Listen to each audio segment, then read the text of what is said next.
right, what's up, everybody? It's Wednesday night. Hopefully, everybody's having a great week so far. Welcome to Wrestling with Reality. I am John, and of course, joining me as always is my partner, my tag team partner, Mr. Richie Reardon. Richie, what's up, buddy boy? What's up, brother man? I am glad to see everybody in the audience already. That's awesome. You guys are being active, and Rewind's here, so the party just started. Dude's got your chicken strips made for your Monday Night Raw tradition. Everything's going good on my end, man. I'm starting to wind down at work and things are getting peaceful. So this is when the good content comes in. I'm not as stressed out, so I'm feeling froggy tonight, man. I want to have some fun. Absolutely, man. It's gonna be a great time tonight. You got some of that special sauce for him? Nope. I can't say that I do, everyone. Rick said I got a great idea for a show. One evening you guys should do a Mick Foley's Greatest Hits show. He's one of the most underappreciated stars ever. Somewhere in the archives we got that, don't we, Richie? We do have that, but I would like to revisit an episode like that because I'll tell you what, man. Mick Foley as a person is one of the coolest fucking individuals I've ever met in my life. And I don't say that just because he's a wrestler. I mean, I got to spend a good 30, 45 minutes with the guy at a wrestling event, talk to him, and see how he interacted with everybody. And it was cool as shit, and it left a imprint on me that he spent the time that he did with people. You know, he's not somebody that blows his fans off and shit. And I've been to a lot of autograph signings. They'll push you in and out like cattle. You got 2 minutes with the guy, and that's it. You know. So Mick will always have a special place in my heart, and I challenge you all to go look at the message that he had for our president just recently that he's taken a lot of heat for. I don't particularly agree with a lot, and this is not a political show. I'm not trying to make it about that. Mm-hmm. I don't tend to agree with that side of Mick Foley's beliefs, right? Mm-hmm. But I will say the message that he gave about the situation going on and stuff like that. Mick Foley's a very fair individual, I'll say that. He does not like Donald Trump. He gave him credit where credit was due, and he was very fair on the criticisms of him. So I just think if you guys got some spare time, go watch it. It's an interesting watch, and it gave me an even deeper respect for Mick Foley. So I love Mick. Mick's always been a dream guest. I know we'll never get him or anything like that, but he's always been a guy that would be a dream guest to have on the show. For sure. Yeah. No matter what you stand on politics, like you mentioned, like I haven't seen what Mick has said, but I'm sure knowing Mick, it's a pretty classy thing. He just basically said that it's great that he brought peace in the Middle East, but he needs to bring peace and take the chaos out of our country too. Yeah, beautiful sentiments, man. Yeah. What's up, Jeremy? What's up, Brand? What's up, everybody? Get the muffins, baby. Yep, get the muffins, man. Good day, all from Brisbane. There's our favorite one there from Australia. Aussie. Lazo, we haven't got to spend a lot of time with you, man. You've been a busy bee, so hopefully you can stay for a little bit. We missed you, brother. Yeah, we got a good topic tonight. We're going to be talking for the main event tonight. We're going to be talking to, man, this guy's a seasoned pro. You know, he's been around the business for, I don't know, about 20 years or so now, Richie. But, yeah, you know, it's crazy we're saying that. Is he the future with being as seasoned of a vet as he is? You know, we got Dirty Dom Mysterio is the topic tonight. Is Dirty Dom the future? So, you know, we were talking last week about William Regal and the fucking fat bastard that was in the WCW Saturday Night crowd being a man's man. Isn't Dominik a man's man right now? He's living the fucking dream, dude. He sure as hell is, you know. It's 100%, you know. He sure as hell is. Dom is living his best life. Yep. So, also, if CM Punk does not win the WWE title, I'm going to, as the kids say these days, crash out. We'll talk about that in a little bit, Ricky, because that's going to parlay me into the Dominik discussion tonight. But we'll get to that in just a little bit, because I actually watched Raw again this week, bro. Did you? Yeah, I actually enjoyed most of it, to be honest with you. Man. And I got to give credit where credit's due, okay? So I'm going to give credit to somebody here who's been shit on a lot by people. And, you know, she's new in the business. You know who's getting better? That Maxine chick. She had a match with Becky. I thought Lynch. You were going to say Natty Night Fart. No, I'm not going to at all. Dude, what is going on with her now this week? You showed me a beautiful, before we get started. Oh. You took me a trip down memory lane, and I'm very happy that you did that. Because I didn't know that this existed, and it was a time that I hated wrestling. Not hated wrestling, had a love-hate relationship with it. This was during the time where they were doing the stupid celebrity guest hosts and shit, so I didn't watch. Natty Neidfart was probably the worst gimmick in WWE history as far as a superstar who has won a WWE title. My God, I didn't know that shit existed, and it brings me such joy every time I watch the videos that she's. I can't believe you didn't know about this era. It's the gift that keeps on giving. There's much, much more, but we'll get flagged and taken off of Facebook pretty quick, and I don't want to lose half the audience. So yeah, it was under 30 seconds, Facebook police. All right, we can do it. So fuck off. Yeah, good Lord. There's a bunch of clips of her with this flatulence gimmick. You know, it now makes sense how she's tapped so many people out to the sharpshooter, bro. Just. You know, my favorite one is the one with her and Eve Torres in the back, you know, and just she lays that wet one. Dude, so gross. And it's funny because when she's explaining this gimmick and how it was pitched to her, she was like, yeah, Vince made it his baby, and he was like so interested in shit. It's like, bitch, he was trolling you. Like, he was getting your old man back. He was trying to see if you would do it and not be as difficult as your bastard ass old man was. Oh man, yeah, the dirty sharpshooter that came. That was the best 6-week run of her career right there. That's fucking hilarious. Yeah, I can't believe you didn't know that. Fucking hilarious, dude. It just came back up because of the Chris Van Vliet episode. You know, was getting some traction on that, and I love Chris Van Vliet. He's great, anyways. He doesn't need our plug or anything like that. Like, he's fantastic, and he brought it up on the interview with her. And you could tell she was a little, you know, kind of like, oh, shit, I can't believe that somebody actually remembered this. But that's Natty for you. That's our girl, right? Yep. So, I don't know. I just wanted to take a moment to honor the Natty Neidfart. But no, Maxine Dupree is the one I'm going to talk about, Rewind, for sure. She's got a lot better in the ring. Hey, I just heard that girl you were telling me to look into, Sol Ruka? Yeah. She's got injured, man. Did she? Yeah, it sucks. Oh, terrible. Is she be on the out shelf for a long until period next of time? year? Yeah. Oh, okay. Wow, that sucks. Yep. They'll probably bring her back up to the main roster, you know, Yep. like right up when she comes. Like, she's ready for it for sure. Yep. Rewind says Maxine Dupree, she reminds me a lot of Nicole Bass. She's easy on the eyes and a great wrestler. I'm a big fan of her. And Becky's scared of her. Yeah, fuck Becky Lynch, man. Vince probably came up with the gimmick because of his kink fetishisms. Yeah, as we know now, Vince has he shits on people. Yeah, literally and metaphorically and professionally. He enjoys it, apparently. You know, yeah, verbally the whole time. So this shit that we would see literally and figuratively through the years with Vince's poop fetish and farts and flatulence and body things and craziness, like obviously Vince thought this shit was entertaining. Like, yeah.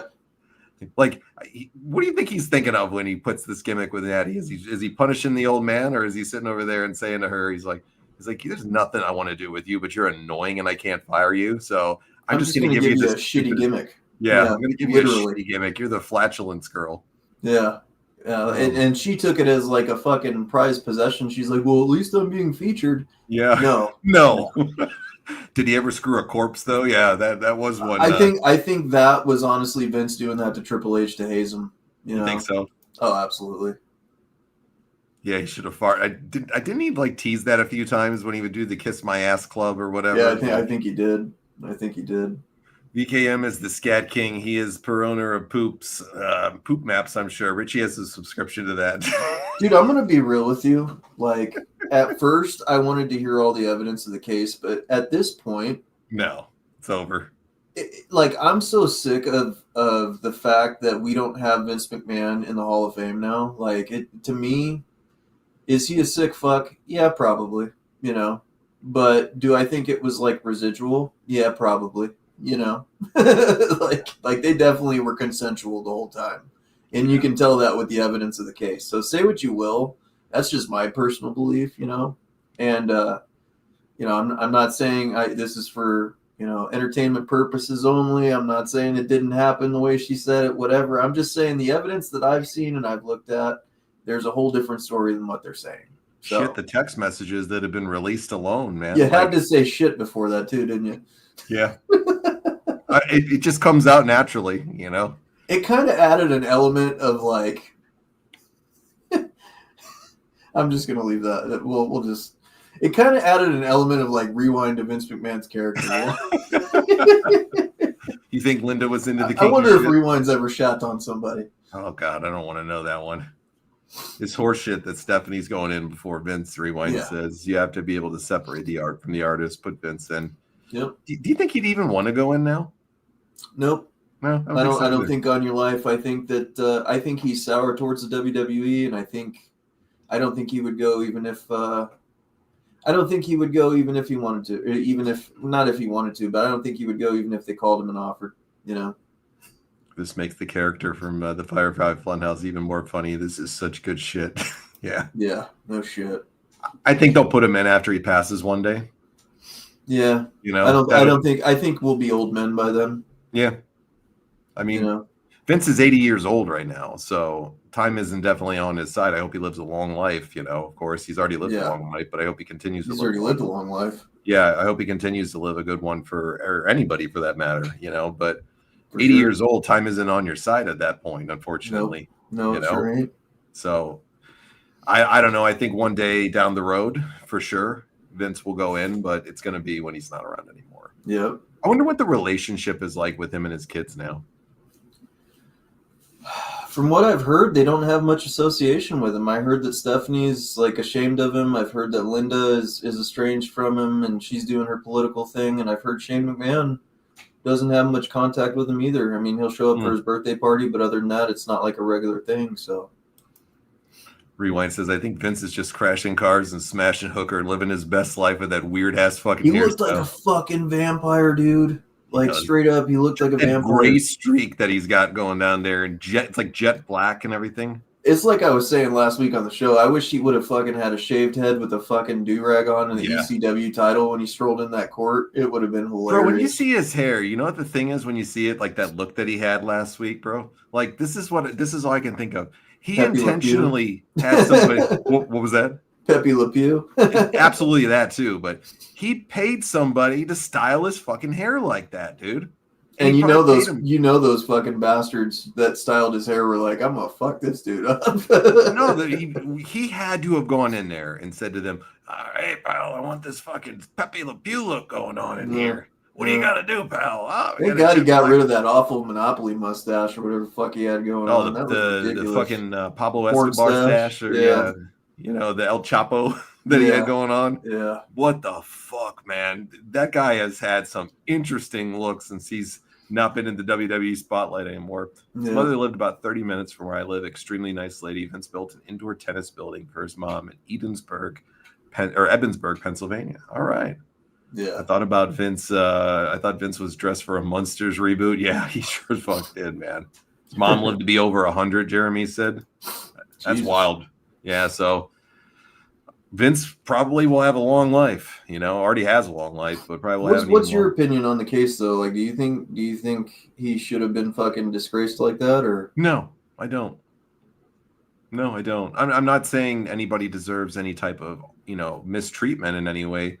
But if it was consensual, you know, people have different kinks and fetishes. Just look at Rewind, you know. I mean, he's your prime example of that. And that's why, you know, that's why anybody who participates in those, you got to be really fucking careful because it's a slippery slope, and you know, it's something that you can end up in a really bad situation really quickly. And I think that's what this case was here. Yeah. I don't think that it was to the extreme that everybody thought, but I do think that things got out of hand, you know. I mean, who are we to judge if people choose to live a lifestyle like that? Like if they're doing it Jim Cornette, man. Yeah, he's into all the group sex or some shit with his wife that's come out through the years and other things. Like, who are we to judge what people do with their life? Just because it's not good for me or you or something's different doesn't mean it's wrong. You know, if people agree to it and are consensual about it, you know, like go ahead and do it. You know, like I was gonna say that, Jude, but I was gonna say that, but I didn't know if that was kosher here. So Yeah, no, I mean, safe words if they do it. I mean, I don't know. Like, I don't know. To me, something went wrong in their relationship, and people got mad afterwards. And he probably tried to buy her out. She was probably upset when he tried to buy her out, and saying, Dude, as a billionaire, I'm gonna be honest. I would get like a cop fucking camera on me if I'm if I'm sleeping with somebody to record that shit. Got private security lined up at your doors 24/7. You know. Yeah, you got a dash cam on your fucking. I mean, if they're doing it consensually with one another and they're both agreeing to it, then what are we to judge? Am I into pooping on people? Of course not, man. Like, if that's what he wants to do and craziness and somebody's agreeing to it, then by all means, who are we to judge that? But if somebody's doing something where it's not consensual or they're abusing somebody, that's wrong, of course. So and we don't know that part. So it should always be innocent until proven guilty. But on the reverse side of that, there should be some validity given to the statements being made, like at least to investigate it. I'm not saying believe the person right off the bat like everybody did in this case, but I am saying that it should be investigated on both sides. And if it does come out that you were consensual and you lied about it, I think that you should have to face just as severe punishment and humiliation as the person you accused. Because let's face it, he lost everything.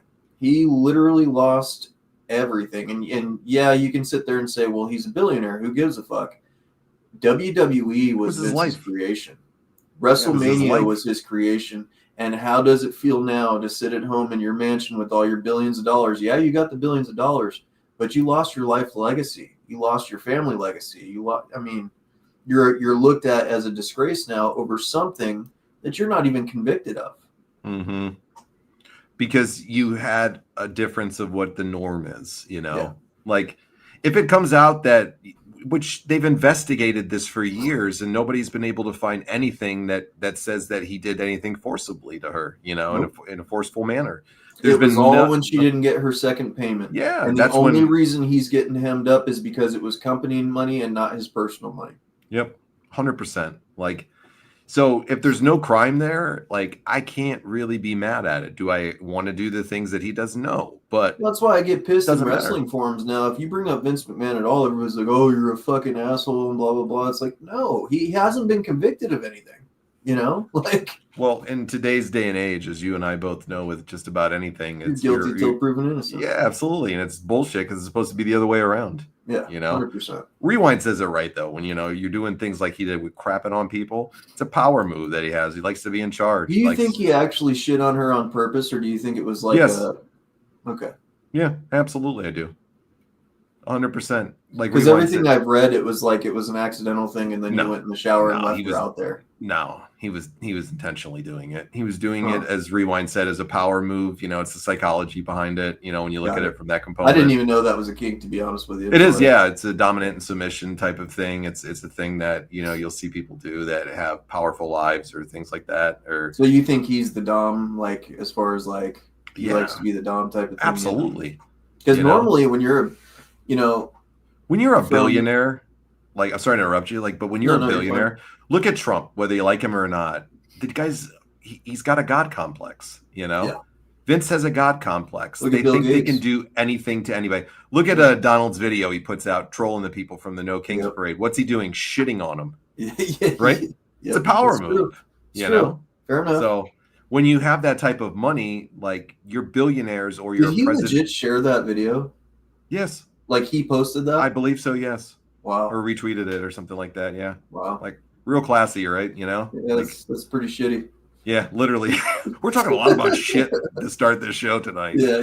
But Vince McMahon does it. But it's like the total, like, power move that that people do. When you're a billionaire and you have everything you want financially, I mean, when you have that type, we'll never know, but if you have that type of money, like, what else is there for you? Like, it's hard for me to understand people when they have that type of cash, why they want to continue on to do some of the things that they do in life. Because if I had that type of scratch, I know for me, I would go buy myself my own fucking place in the middle of nowhere, and only a few select people would be able to fucking ever reach. You read my mind. I was going to say, there'd be signs, and the signs would be I'd be disappeared. Yeah.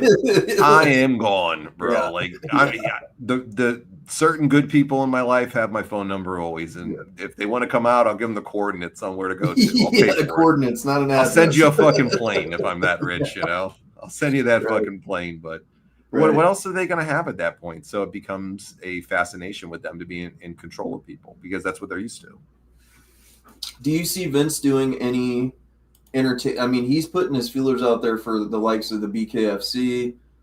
We've seen him put bids out to try and trademark certain things where he's trying to go a certain way with sports and entertainment and stuff like that. Do you see him being ahead of a company being successful again, striking lightning twice? Nothing. Nope. No. You don't see him like maybe partnering up with AEW like Vince expected or nothing. No, I know we've talked about it a few times through the years. As much as I'd love to see it just for the entertainment factor, listen, I've said it before here in the show, and so have you. I would fucking die. I will watch AEW. If he fucking did that, that would be the single most impactful moment in AEW history, which isn't saying a whole heck of a lot. It would be the most single impactful moment in wrestling history. Yeah.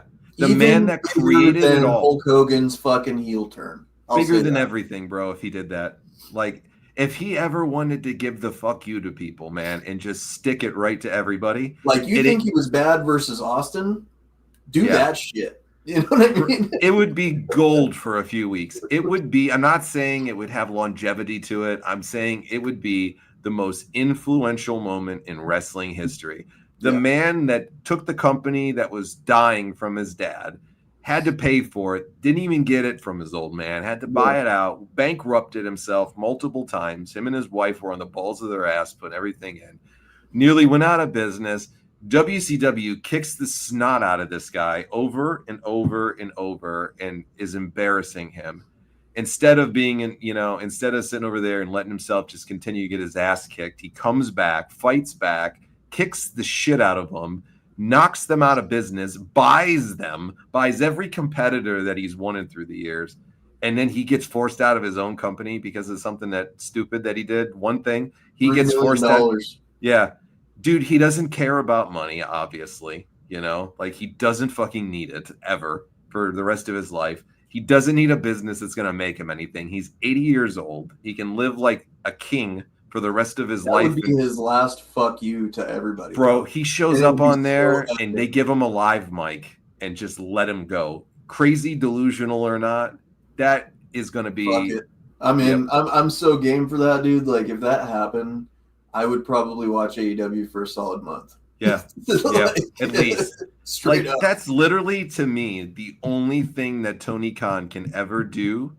Basically, one of the only things he could ever do. That would shake the stratosphere of wrestling. There's a few things he could do. Vince or Shane. Shane would be huge, too, if Stephanie or Triple H. It wouldn't be as impactful. No, it wouldn't be as Vince. Vince is the huge one. Wrestler-wise. Vince is the atom bomb. Yeah. Wrestler-wise, there's one wrestler that could really still, if he wanted to, which he's never going to, but if he wanted to, could shake the existence of wrestling, too. John Cena, if he went to AEW.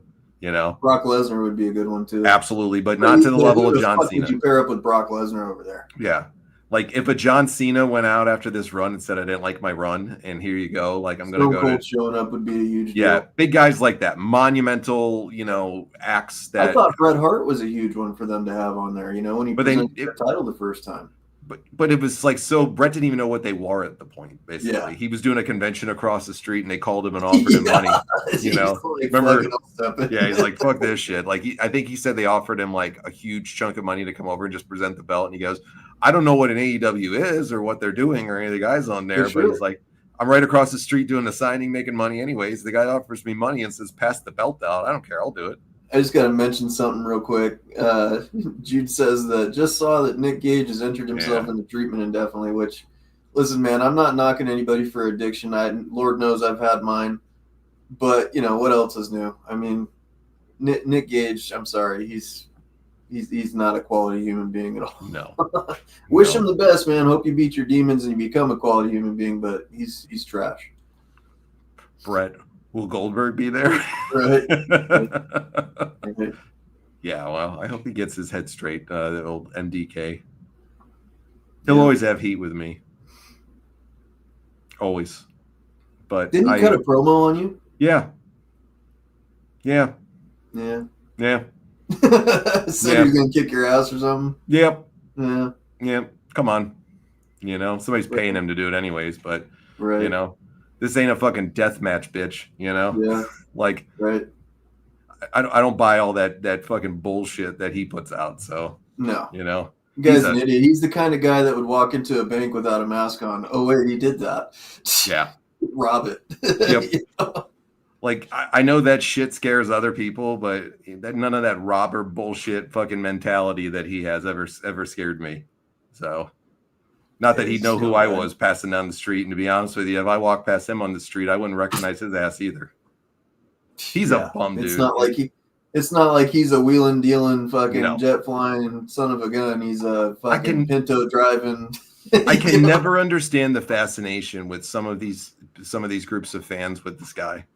Like, well, him and fucking Jelly Nutella and all these fucking crash wrestlers. But he's the king of this fan group of the GCW type, you know, like he's the king to this fan group, this small fan group of people. You know, they think that this guy fucking is great. I don't understand. What is there to support about this guy? He's a fucking criminal. You know, the video that I watched of him, the documentary with David Arquette. Yeah, where he admits he tried to kill him. It was like David Arquette's like 130 pounds soaking wet. You know, he almost killed him. It's like, Jesus Christ. Yeah, he almost killed him, bro. You know, like he's not a good dude, man. So I don't understand these people, you know, why they get fucking behind him like he's First of all, dude, Jericho would have killed Nick Gage in a real fight. I mean, he's taken on Goldberg and Brock Lesnar before, so let's put that into perspective. Jericho would kill Nick Gage. Yeah. He held his own against Brock too, didn't he? Yeah, from what I heard. Vince shows up on AEW, and that'll be when Netflix is by Time Warner. You see the shit with AEW though, speaking to them with Time Warner and everything like that company right now with Paramount and everything that's going on, who owns it, it is a mess, bro. Yeah, like, I heard that Moxley might be actually jumping ship. We'll see. Well, he's got like 4 years left. They might not have a TV contract coming up here soon, bro. What's going on with fucking the dude that just left WWE? I forgot his Andrade. What's going on? Are they suing him? Well, let's go back to Andrade for a second. In 1 second here. Hear this out on what's going on over with their stations first, and we'll talk about Andrade because that's another train wreck right there. So that's a great one to talk about. So Paramount last year, I think it was, they had found out that I think it was $8 or $12 billion of money in the company was not allocated for, basically. So they were going in. It was like between $8 and $12 billion, I believe it was. They can't allocate for $8 to $12 billion in that company. So they went in and did all the contracts for the year, bid it out, everything that they're going to do, you know, make all the offers, renewals, whatever it is. So before, you know, they go into it, they're going into it. I think it was like they were thinking the company was worth like 16 billion. Now, don't quote me in the exact numbers, guys. This is a long time ago. Which company are you talking about? Paramount? Paramount, the one that owns all of this. Time Warner, the companies, everything, you know. All the stuff that AEW is owned by these guys. So they're thinking, you know, like I said, rough numbers here. I'm just trying to remember from what I'm going off of. So don't quote me exactly, guys. I know some people do. $17 billion is what they were thinking was the valuation of the company and what they had in assets and all that stuff going into the next year. Come to find out, there was errors and misallocations and all this stuff, and they were about $8 billion off. You know, maybe even a little bit more. So I'm saying 8 to 12 billion, maybe it's like, it's a huge number, I know, but that's the budget of small countries. So they go in the night before this investors call, bro, thinking that they're going to be $16 billion of value to be able to present to people. And then they fucking find out the night before. It's the other way. Yeah. That they're fucking like $10 billion in the hole, you know, like, nobody fucking can explain the difference in the valuation. Like, can you imagine the difference when you're looking at the valuation of somebody's worth of a company and their assets and what's going to come in? When you say 16 billion to 8 billion, you know, I think we got 16 billion. Oh no, shit. We really only got 8 billion. Oh fuck. I got contracts. I got this. I got that. I got everything that's going on here. We're fucked, man. They're in a state of disarray right now, so bad for Paramount that they're trying to split the company in half for like two different types of companies, split them in half and try to take the resources and see how they can allocate them off. They wanted to sell part of the company off, but they were only offered basically pennies on the dollar from the value of what they wanted. They were offered $20 a share to buy the company. Yeah. Holy so it was crap. $20 a share they were offered to buy the company. I knew something was fucked up when Paramount offered the creators of South Park almost $1 billion for the show to just do some movies over there. Not even like the rights to South Park, but like just fucking make a few movies a year or whatever, like special episodes and shit. And they did that, and it's like those are the kind of decisions that cause that. Yeah. You're paying $1 billion for South Park, a show that's been out forever. And yes, it draws ratings, don't get me wrong, and it's always going to. But $1 billion and you don't even get the library. Yeah. You know, that's on HBO Max. I'm a huge fan of South Park, but even besides that, you know, the wrestling stuff, you know, it's like it's so fucking weird to me. I don't know how I can't fathom how AEW has a TV deal with as low ratings they do. That they have. Yeah. I can't fathom that they have the amount of money. There's no way in hell that they're in the green in that company. There's zero chance in my mind that they're in the green. It's when I see like Meltzer put out, oh, they're making $100 billion this year. Bullshit. Prove it. No, he said that? Some shit like that. He said that they were the $100 billion? 100 million or something like that. 100 million, or 100 or 100 million a year now after the deal and the things. That's what he was going like. Prove it. Where can you? It's not a publicly traded company. You're making up numbers and you're lying right now. Yeah. You know, like let's see it. There's no fucking way with the I'd like to see if they're in the green at all. They're not. I guarantee you they can't be. There's no way. There's no way. There's businesses that billionaires have like this that are cash losses for their businesses so they get tax breaks. That's I was going to say, a lot of it's write-offs. Yeah, it's write-offs, tax breaks for them. That's why exactly the Jacksonville Jaguars are a fucking write-off for him. Yeah. It's a total failure. They don't fucking care.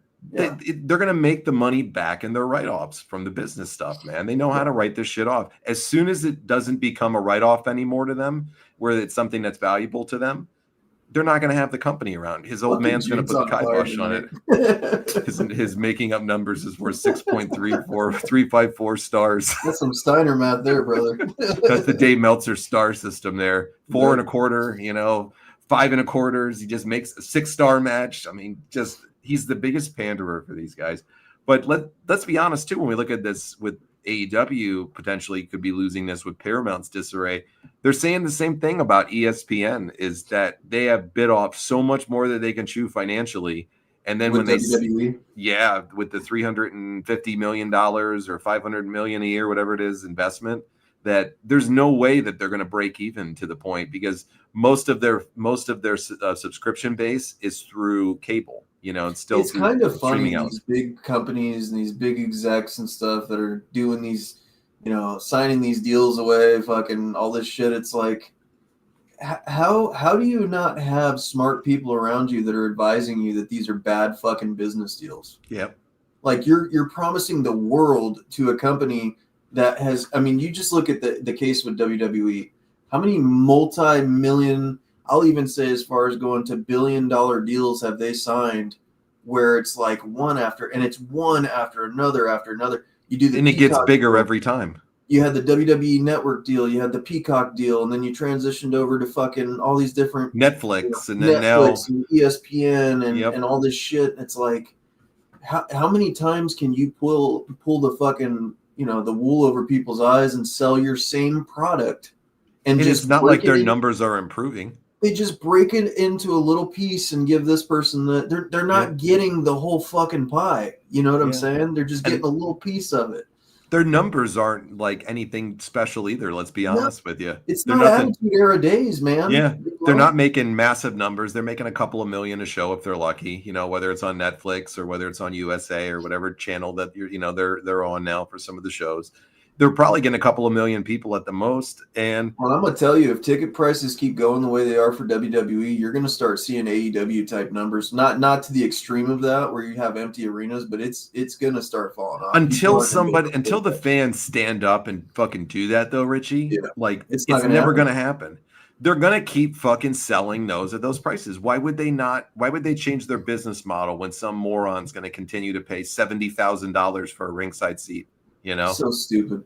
it is. So yeah, everybody wants to see it, and they're willing to give up and sell their soul or whatever to get that thing. You pretty much have to at this point. You do. To fucking go to Mania, like they're doing it in Saudi Arabia. The fuck? SmackDown's coming around here in January, and I haven't been to a WWE show in years. I think we said this on one of the shows last week. We were talking about this, and tickets are $600-800, for shitty floor seats. $600-800, $1,000 to go to a SmackDown, per ticket. Fuck that, No way. Ridiculous. Just ridiculous. Uncle Bully said the same thing on Busted Open. Until fans stop going, it will not change, and people are not going to stop going. Yeah, they have to do that. That's the only way that they're ever going to start being realistic with ticket prices again. But there's always going to be some dipshit that's out there, Richie, that is going to continue to pay that type of money. Yeah, absolutely. It's priced me out for sure. It hasn't priced me like I could afford it, you know what I'm saying? But I'm not dumb enough to fucking do that. Like, I'm not gonna, I like getting floor seats. I've got a little collection of floor seats that I've had from events that I've gone to and stuff. And you look at those now. I like getting the chair every time I go because it's a piece of the event that you fucking get to take home with you.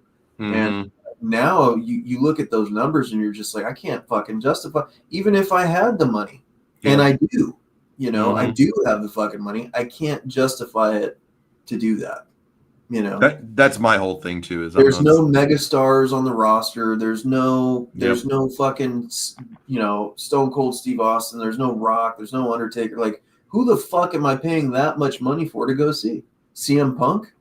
And I'm not trying to knock CM Punk. I'm just saying, like, it's nowhere near the level of what it used to be. So how can you have a quality of a product go down and charge an astronomical price higher than when it was in its golden years? I don't understand that and can't fathom it and never will.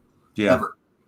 See, I'm on the same. You can't tell me that the board of directors in the WWE and TKO sit there and go, man, we're pumping on all cylinders, putting great content out. It's not. To justify increasing it 100, 150% in ticket price sales, you're out of your fucking mind. Mm-hmm. See, I'm on the same boat you are. I could afford it. I just wouldn't because I can't justify doing it. We were talking about going to SummerSlam this last year. And when we were looking at tickets for all of us to go, shitty tickets were like $1,500 a seat each night. And then I remember looking at it, I was like, yes, could I afford this? Absolutely. Absolutely. But then I thought about it. I'm like, I can go over and get a 3-week fucking vacation overseas and go enjoy my life and go have fun and do all this for 3 fucking weeks for a little bit more money than that, that I'm going to spend, or right around the same amount of money I'm going to spend that whole weekend. I'd rather spend it on that, or I'd rather save it at certain points. Because as a group, we could all go to a wrestling convention where you actually get to do meet and greets and meet the heroes and stuff like that. And we get to do that as a group. I would rather do that with you guys and get a van together, go do autograph sessions and have fun that way versus going to some shitty fucking Raw or SmackDown or something. Or go to some goofy indie show and just have a good time. It'd probably be just as fun. That would be just as fun, if not more fun. Yeah, Rewind says, who the fuck can afford $7,000 for a mid-row seat if you're a family of 4? You're going to go bankrupt to go see a fucking wrestling show. Survivor Series tickets, $7,000.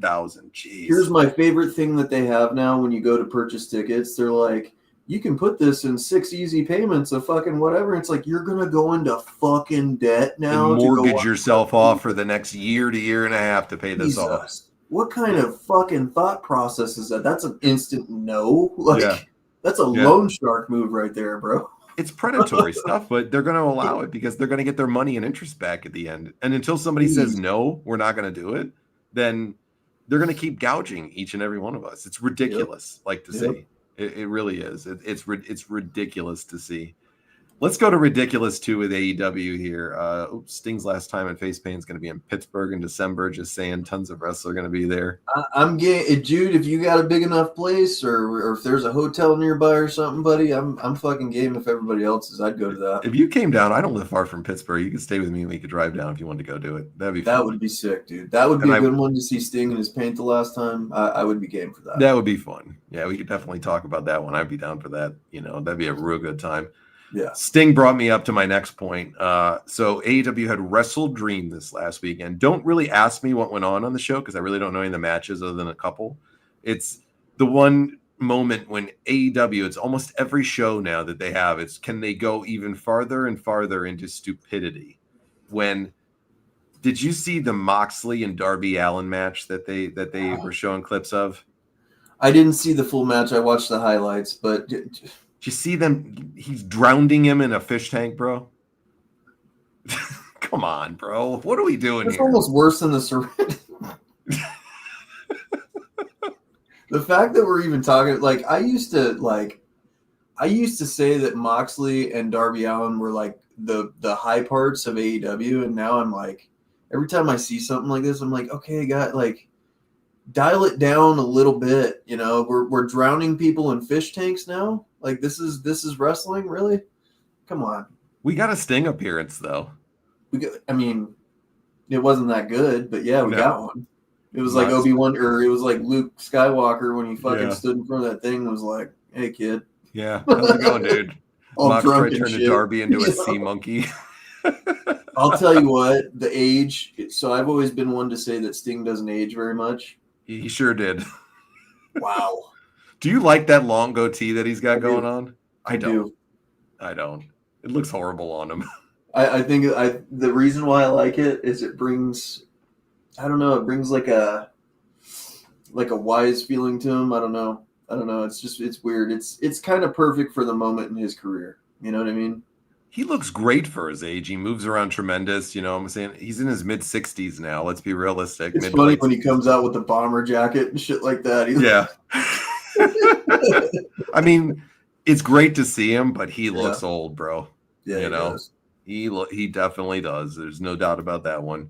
Rand says I was watching and fell asleep and woke up at the end of it. I don't really know anything else that happened other than Samoa Joe turning on Hangman Page or something. You know, I really don't know anything else that happened on it.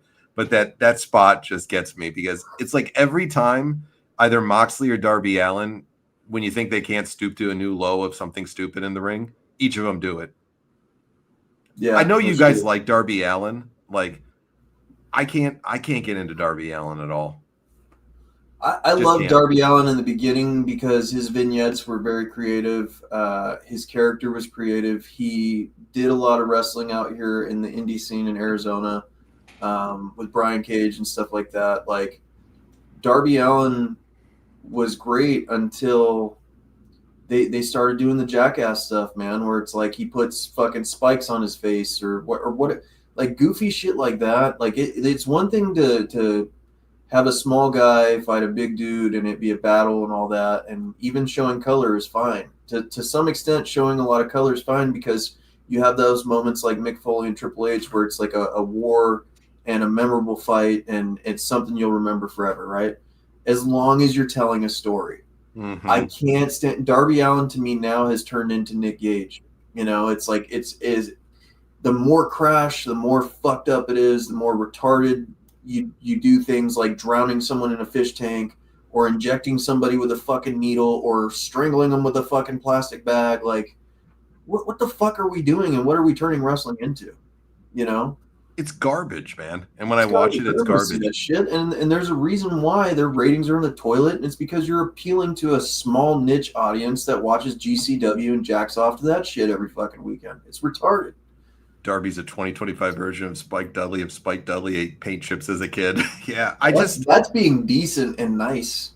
Like I worry about this guy, man. Like Darby Allin is MDMA's retarded cousin. Like, yeah, you know, like he's gonna fucking kill himself, bro. In there, and he's been lit on. You know, they've done fucking lighting people on fire over there. You know, I'm not talking about the shitty cage blowing up. You know, I'm talking about with the Jungle Boy stuff when Darby came out with a fucking torch trying to torch people to death out there.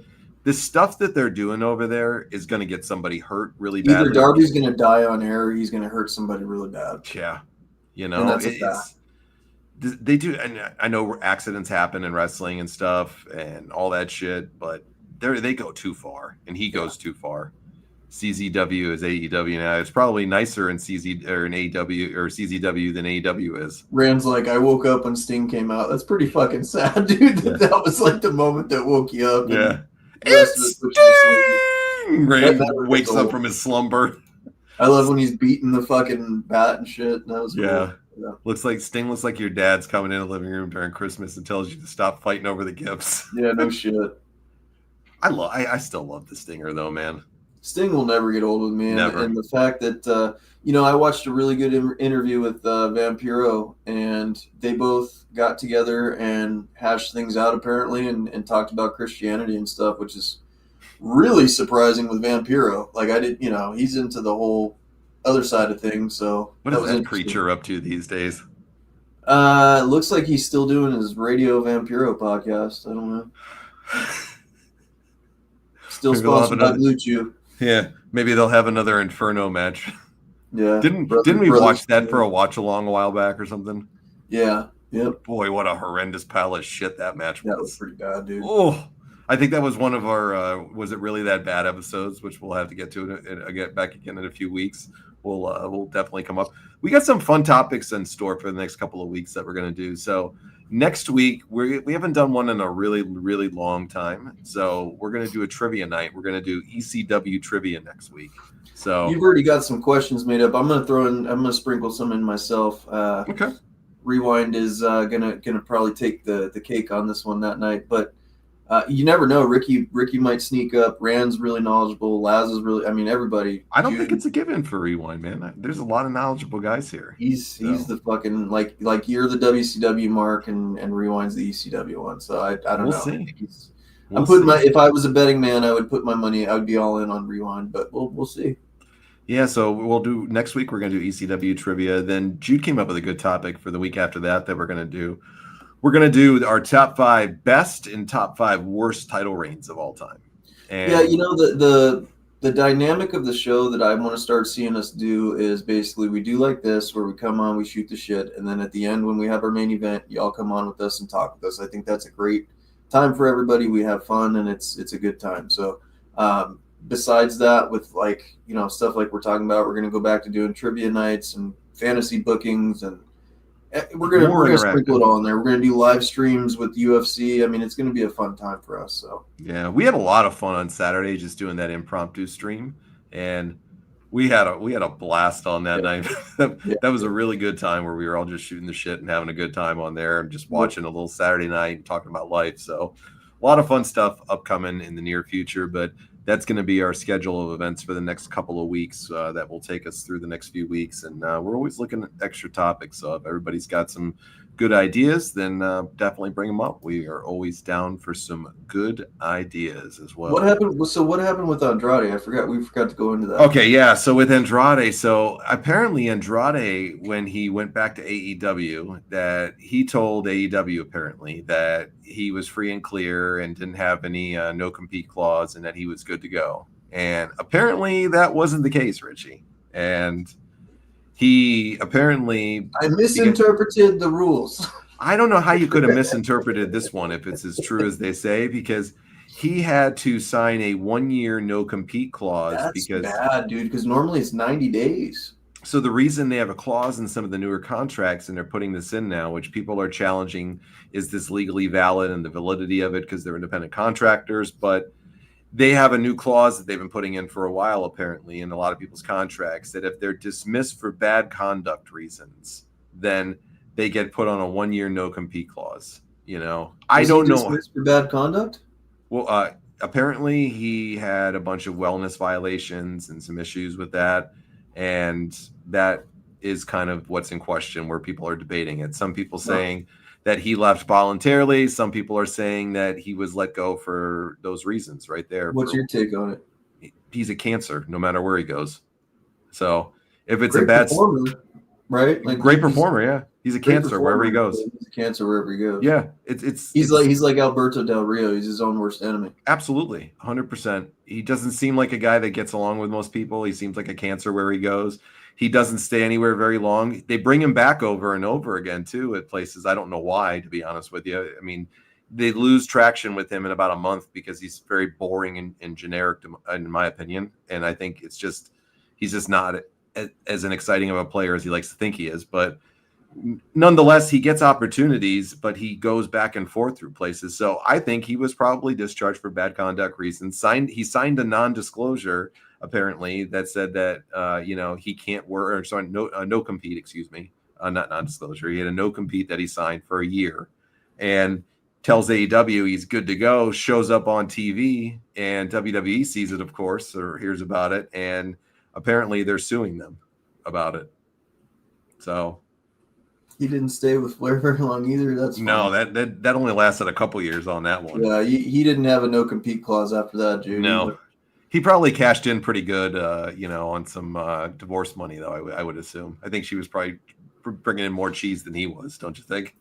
Yo, absolutely, absolutely. So he goes to AEW, tells them he's good to go, Richie, and then apparently he's not. WWE is either suing them or filed an injunction against them and told them that he can't work there because of the no compete clause. And then this is wild and elaborate.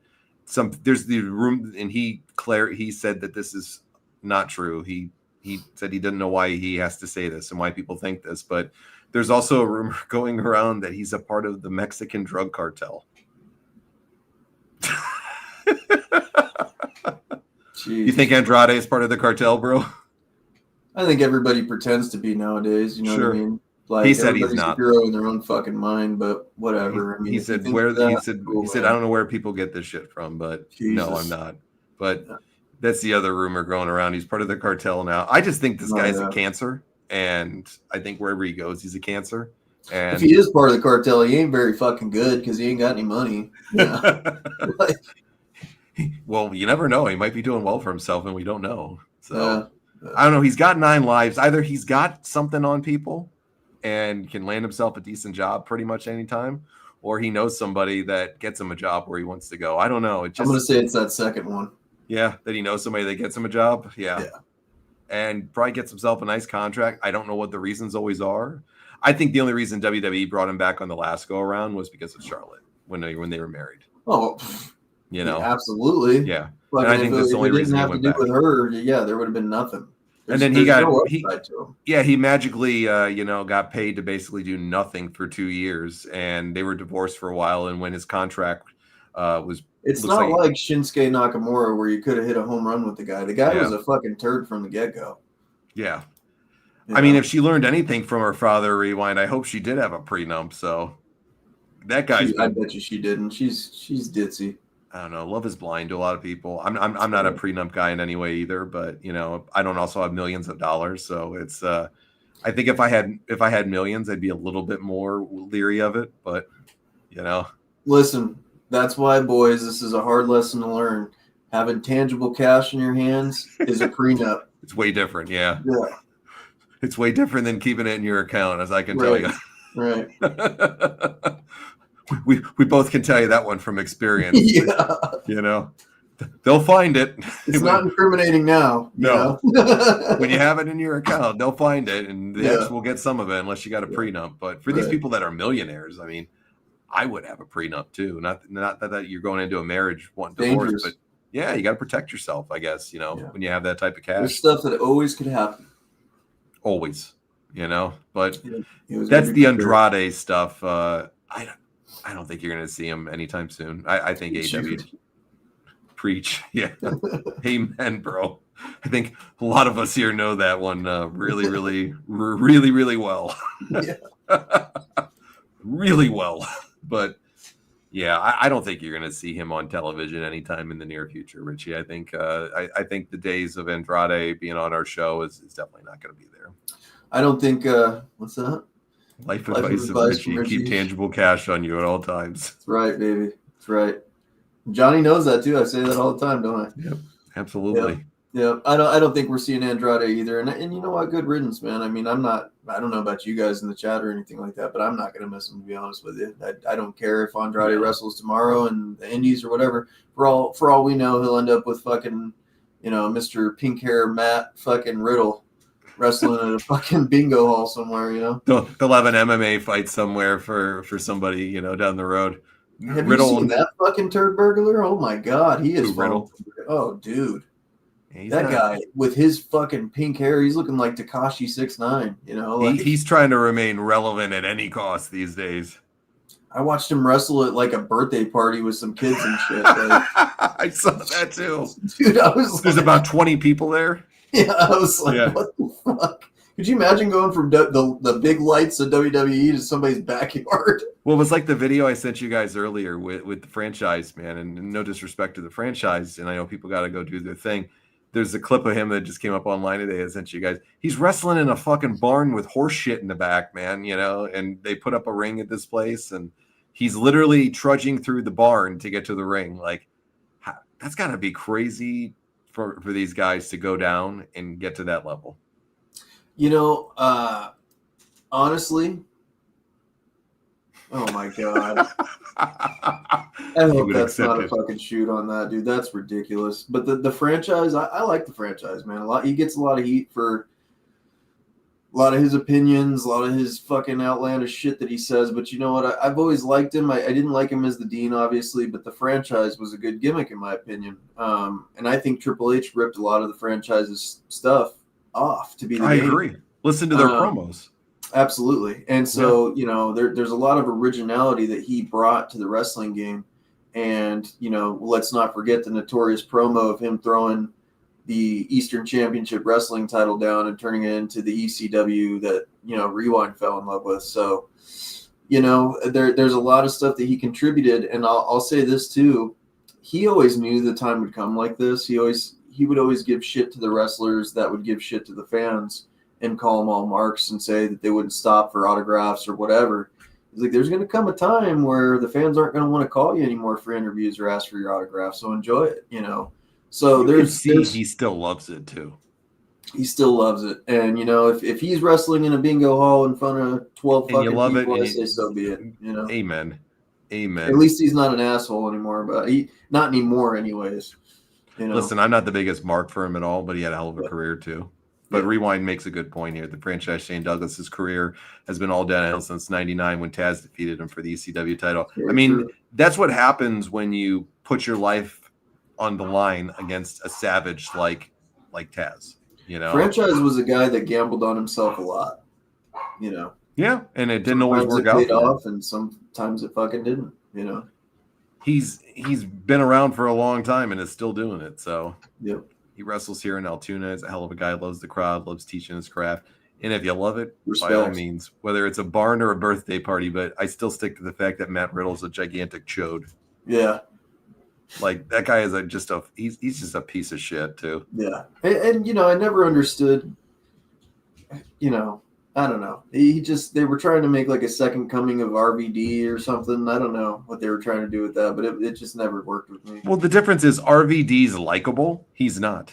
Yeah, absolutely. Yeah. RVD's condescending in a funny way. Yeah, you don't. Matt Riddle's just a douchebag. You know what I mean? Like, yeah. Yeah. RVD is RVD, and Matt Riddle's just a douche. Yeah. You know, he stands up a fucking charity show. Right. You know, I mean, come on, But once again, it goes back to like we were talking about earlier. Until people stop booking this idiot, he's not going to change. Yeah, exactly. And, you know, he's probably making himself every time he goes out there on an appearance, probably 10 grand an appearance, I bet. You know, 10 grand an appearance on these indie shows. Jude calls him Timo VD. Timo VD. Yeah, it's Timo VD. I know they've teamed together a few times, right, or something on the indie scene. Yeah, wow. I think they're friends in real life, actually. I don't know. Well, I mean, they're both gigantic fucking stoners, so. I guess I could see that. Okay. Yeah. I mean, Riddle is like the guy literally lost his UFC contract because he couldn't put smoking pot down. I mean, can you imagine? Yeah. You can? That somebody would throw their fucking career away like that in the big show. I think it was stupid that the UFC ever did that to begin with. I mean, I do too, but it was the rule at the time, you know? Yeah. It's the drug testing and legal rules. There's nothing you can do about it. That you literally will throw that away for smoking pot. That's what I was going to say. I was going to bring up Nick Diaz. I mean, how many prime years of Nick Diaz did we get robbed from of watching that guy fight? And he was one of the, love him or hate him, he was one of the most entertaining guys on the card. So Nick Diaz got fucked hard in that situation. And look at the amount of money he probably gave up from a financial perspective, bro.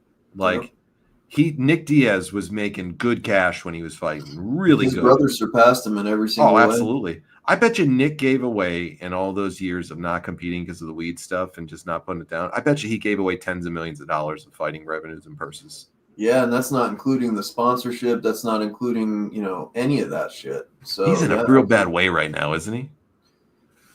Man, we could do a whole show on that. Yeah, I've got a lot of information on that. Nick Diaz was taken to Mexico, or on the borderline of Mexico, I believe. It's like Mexicali, um, to go to rehab, and essentially it was against his will. He was committed by his brother Nate Diaz and a few of his coaches and staff. And there was a girl that he was with that he was doing extreme amounts of drugs. Now, this is for entertainment purposes. I can't stress that enough, but he was with a girl that he was doing an extreme amount of drugs with, and basically she took over a lot of his finances and put him in the hole. And that's why you saw him come back and fight Robbie Lawler. They got him that deal, and then after that, they shipped his ass off to rehab really quick. So I hope he can get his shit straight. He was great in Strike Force for sure. Dude, I'll never forget the fucking. Thank you for bringing that up. When I'm a big fan of Mayhem Miller. Yeah. And when Mayhem Miller went in after Nick Diaz won that title. And when he jumped over. Yeah. And they had that huge brawl. That was the moment I became a Diaz fan. And the fucking fight was awful. It was awful. Yeah. Yeah. Awful. He had a good feud with KJ Noons over there too, I remember. Yep. Yeah, KJ was a good boxer too. Yeah, he had a lot of them, bro. He did a lot of good shit and strike. Yeah. Those were the good old days of MMA right there. Yeah, they were. Is Bellator still around? Days. Bellator was just bought out. It's PF. They call it PFLator because PFL bought Bellator. Okay, so PFL and they're keeping it alive for a little bit, but it's gonna. They're gonna. Yeah, it's gonna merge soon. I'm just getting back into watching a lot now, and kind of learning some of the newer, I try to keep up with it as much as I can, but now with it going to Paramount, we're going to do more UFC next year. I'm trying to get back into following it a little bit more now. It's so hard because they have like a fucking show every week now. I saw that rewind. Nate Diaz was at Raw on Monday. The Undertaker and him did a big photo op. That shit was amazing, dude. That was cool. Yeah, I saw that shit. Paul Daly could hit. Yep. That guy, he could hit. Cyborg was just isn't that when he broke his skull? Paul Daly didn't break his skull. It was MVP that did the flying knee and Page, yeah. Skull. Yeah, he crushed his fucking skull. Paul Daly. And then he rolled a Pokeball after him. That's the kind of G shit he does after a fight. Strike Force was an awesome promotion, though. Strike Force was an awesome promotion, yeah. I mean, look at the people that got started there. Benson Henderson, when he got super kicked by fucking Pettis off the cage, that was Strike Force, So no, Benson versus. Or that was WEC, wasn't it? Yeah, WEC. WEC, excuse me. WEC was great too to watch. WEC they were the only place to go for the lighter fighters at the time. And Cage Warriors was a good one too. That's where Paddy Pimblett and Conor McGregor came from. Are they still in business, Cage Warriors? I believe so. I think they're actually on the UFC app. You can watch them and stuff like that. I'm pretty sure they are. Look at the model of business that WWE and UFC has always run similar to. They've done the same types of things. So Dana White can say whatever he wants. I know he's been influenced by Vince and say he doesn't watch wrestling for years or whatever it is. He's been following shit. He's been following the Vince McMahon model since day fucking one. He even did the heel turn with fucking Tito Ortiz when he offered the fucking dude. Yep. Bullshit. Made himself a character on the Ultimate Fighter. Vince made himself a character as Mr. McMahon. Like, come on. The UFC model of business still to this day is replicated off of what Vince McMahon started. Look at Conor McGregor. He even admits it. He does the billionaire strut. He does the billionaire strut. He does the promos. He does come on. Who does it better, Conor or Vince? The strut? The Billy strut? Nobody does it like Vince McMahon. Amen. All right. Thank you, God, you said that. Because if you said Conor, I was going to be salty. I know you were. I like Conor McGregor, but let's be honest. The OG, the Don is Vince McMahon forever. How much crack is that motherfucker smoking right now when you saw him at the last BKFC fucking weigh-ins? Yeah. It's hard to be a Conor McGregor fan nowadays. He is geeked out of his mind on something, dude. I love the guy, to an extent, but even him, it's like, Jesus Christ. If they wheel his ass out on the fucking White House card, it's going to be a debacle. Like, that dude is going to be done. I'll tell you this much. If he doesn't make it to BKFC, he'll never see another title again. I think he would be a good contender in the BKFC. I really do. I think that he could if he doesn't have to focus on submissions or ground game or leg kicks, Conor's an extremely fucking athletic, great boxer. You know, he took Floyd Mayweather as long as he did in that fight, which a lot of people say Floyd carried him. I don't believe that from what I watched. I don't either. I beg to differ. Well. I think the referee actually carried that fight. I agree. He had good moments. He had great moments. So he put Floyd in a lot of trouble. He's also the only man to take a round from Khabib. Mm-hmm. So let's just be honest about that. Khabib never lost a round till McGregor. So they're gonna work out some type of deal with him. That this is my pick right here. They're gonna work out some deal with him to get him back for the White House card because it's gonna be such a huge card. So they're gonna work out some deal with him, get him out, make him focus. It'll be him versus Chandler because they think Chandler's a tin can at this point. Yeah, but they don't care if he wins or not. He's gonna do it and come back for one reason, so he can get an out and fight over in BKFC. Yep. And he's going to say to him, I'll come out, give you a match. I think he sells another one on his contract after that, too. He's got two. Yeah, but he could do a contract renegotiation and say, hey, if I come back on the White House card and save this thing. Yeah, you got to let me fight in BKFC a couple of times at least. You know, because he's going to fight. He wants to fight Mike Perry next, if I remember. And here's the other option that people aren't talking about. Conor McGregor's a co-owner of BKFC now. Yeah. He's got power to say, hey, UFC, let's not merge per se, but let's co-promote, let's collaborate and do a BKFC UFC card.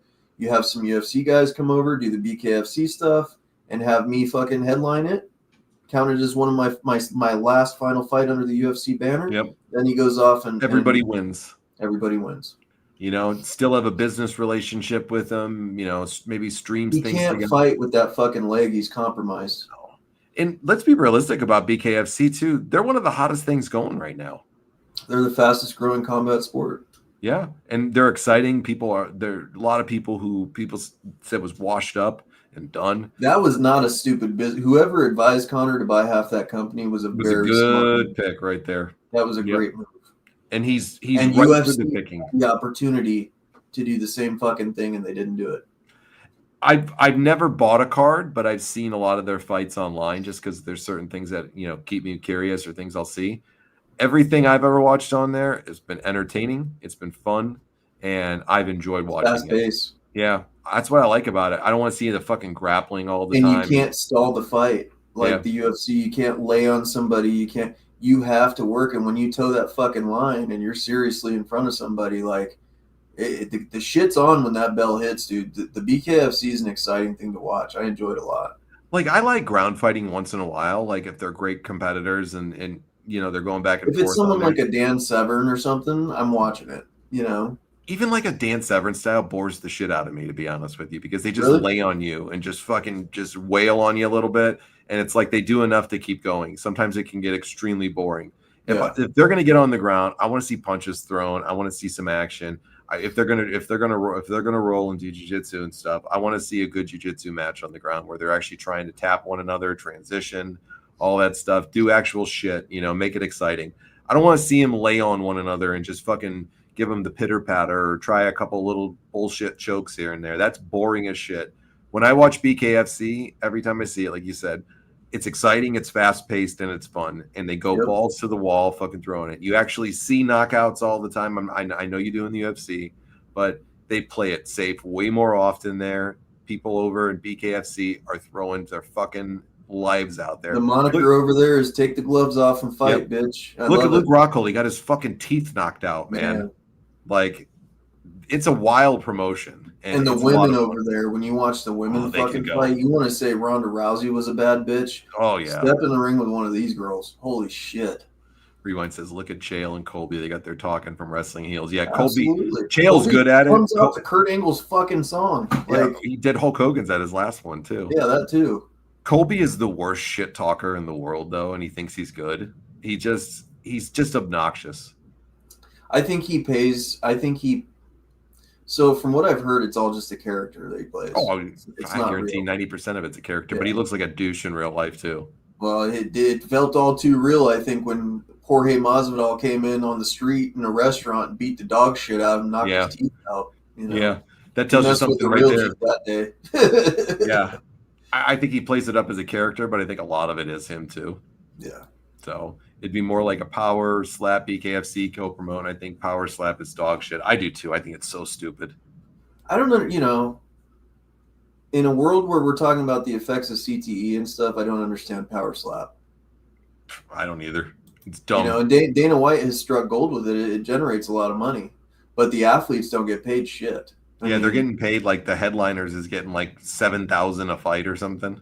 something like that. It's something To low. just sit up there, imagine that, just to sit up there and get fucking drilled in the face. Yeah, you can't even block it. Yeah, you just got to take it. You know? Like, I'm sorry. Like, there's been some brutal fucking knockouts on Yeah. that show. I've seen people's face swell up and explode when they hit them, and you just see their cheeks fucking leaking the blood and shit out of them. It's crazy. You Paige know? Van Zandt was in it too. Did you see that one? Yeah, she didn't lose at all, did she? She had a couple of I appearances, think right? she's undefeated. Yeah. I mean, well, there's pornography and power slap for her, the two P's. Yep. She's I'm making sure. a lot of money at both of them, right? Yep. Well, all right, guys, let's take a quick break for a bathroom break. We'll come back and we'll say about 5 minutes or so. We'll come back. We'll get to the main topic of the night.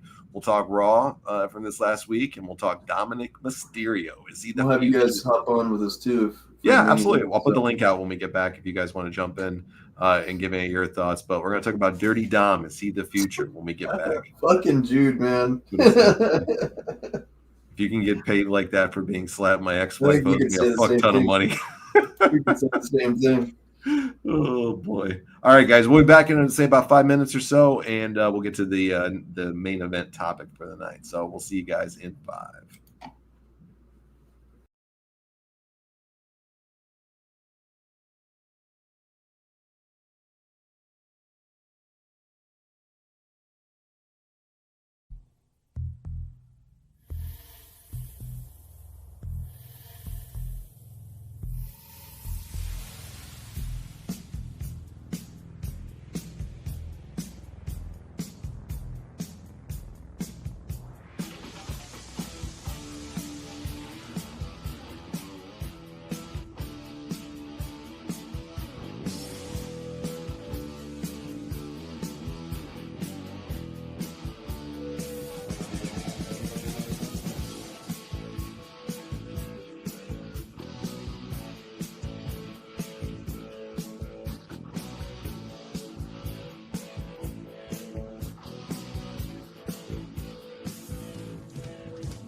right, we're back, everybody, from the break. Hope you're back with us. Let's get into the main topic tonight. Dirty Dom, Dominik Mysterio. I'm gonna put a link out if you guys want to join us. If you're interested in coming on the show and giving us your thoughts on anything, I'll put the link out in the chat right now, so you guys will be able to see it. You're more than welcome to join us. If you don't want to and you just want to chat, no problem at all. So link is dropped. Did you watch Raw this week, Richie? I did not. You did not. All right. It was a good show. I didn't watch it. Yeah, it was a good show, actually. So I thought it was really enjoyable. The Vision stuff kind of kicked off the show. Adam Pearce came out and announced that Seth Rollins is injured and he can no longer compete, and he's going to be stripped of the title. They had Braun Breaker come out with the belt with Bronson Reed and Paul Heyman, cut a promo, everything like that. Adam Pearce gets in a back and forth with them, and Braun Breaker's pushing the limits really good. Good opening segment, but they announced that they're going to have a battle royal at the end. The winner is going to go on to take on CM Punk at Saturday night's main event in a couple weeks for the World Championship, for the Heavyweight Championship. And they leave Braun Breaker out, they leave Bronson Reed out, and the entire show goes on, and they got about 10 or 12 people in this battle royal, maybe a little bit more. And pretty much your biggest names, your most mainstream names. And they end up doing a brilliant spot in the middle of the battle royal, Richie, with Dominik Mysterio. He gets thrown over the top rope. The refs are tending to something that's going on the outside. They completely miss it. Dominik runs back in the ring and acts like nobody saw it and that he's still in and didn't get thrown out because the refs didn't see it. They had an opportunity to do something really good and actually do something interesting and different a little bit. And the final three comes down to Jey Uso, Jimmy Uso, and Dirty Dom. And Jey Uso turns on his brother, throws him out, and then Dom almost wins and gets him out, and then Jey ends up winning it. And they're going to have CM Punk versus Jey Uso again for the World Championship. That's the route they're going down. They're leaving so much on the table here to me, Richie, because as I'm watching this segment, what's up, Jude? What's up, guys? What's up, Philip? What's going on? Good to see you, buddy. So we're talking about Raw this last week and the Battle Royal and Jey Uso winning. The crowd was nuclear hot for Dominik Mysterio. They wanted this guy to win so bad, and it would have been a great turn that they could have done something good with this. But they put Jey Uso back in again to do this. Did we not learn that his first title run sucked and he wasn't a main event guy? What do you think? Jude, did you see Raw this week? I did. Okay. I don't think you're going to get a clean finish in that match at all. Braun and Bronson going to interject? Yeah. I think that's the whole reason why they took him out of the match. Yeah. Is because at the pay-per-view or the PLE or whatever they want to call it now, the shit that no one can afford. Yeah. I don't think they're going to get a clean finish in it. I don't think they're not going to put the title on Jey, simply because it was never in the plans. It was never in the plans, right? And I don't think they'll put it on Punk simply because that's the obvious way to go. I think you're going to get probably an elimination chamber for the title. I think you'll get probably Braun and Bronson, Braun Breaker, Bronson Reed. You'll get Jey Uso. You're going to get CM Punk. I think they throw Dom in there, and I think you're going to get LA Knight. I think that's going to be your 6 people in that match. Who you think goes over? Braun Breaker. I think they're going to put the title on Braun Breaker. You think so? Yeah. But see, Elimination Chamber is all the way out in February that they do it. So yeah. Well, you got to look at it this way though too. You're going to get Survivor Series. Yeah. It's gonna be War Games. And then War Game. Yeah, you get War Games for Survivor Series. Yep. December's a wash month. Right. You get that wash, and then the big thing is Cena's retirement in December on Saturday night's main event. Right. Yep. Who do you think is going to be his opponent? Should be Dominik Mysterio. It's not going to be. No, it's going to be Gunther. It's going to be Gunther. Yeah. Here's my problem with that, though. Not to get off topic. No. But where's Gunther been? Yeah. Where the fuck has Gunther been? There's no build. It makes no sense. There's nothing like there's no story. There's no story. There's no build up for it. Like it's going to fall flat. It's going to fall flat because then who do you have go over? Gunther. Yeah. He's got Gunther. You put Gunther over, but then you're wasting John Cena's finale it's just on like an when already Stone Cold established went guy. out, The Rock went Yeah. over on him. Yeah. And they were Yeah. already established. They didn't need that rub. right. And I don't think Gunther needs it either. No, he doesn't.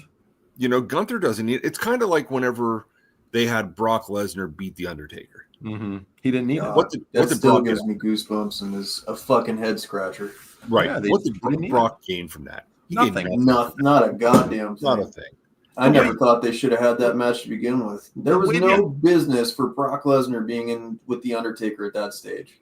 No. Zero. When a legend goes out, you need to have somebody that's going to benefit from putting them Bray out. Wyatt should have been the one. Yes. If Bray Wyatt's Undertaker. health would have held up, Bray Wyatt would have been the perfect one to was put over on the other. Just going to say that. Bray Yep. Wyatt should have been the one that took out The Undertaker streak Yep. because he would have gained the most from it. And it's kind of like a passing of the torch type thing. Undertaker still wrestled after that, so he could have still got his receipt Mm-hmm. Yep. back. But yeah, it did nothing for him. So I don't think you're going to get Jey Uso versus CM Punk. I don't think you're going to get a buyout on it. I don't like the match Mm-hmm. at all. Or what you could get is what happens if Roman Reigns shows up and costs Jey the match. Yeah, good point. Possible. Yeah. What happens if his brother costs him the match? Right. Or what happens if Jey Uso decides to go and join the Vision?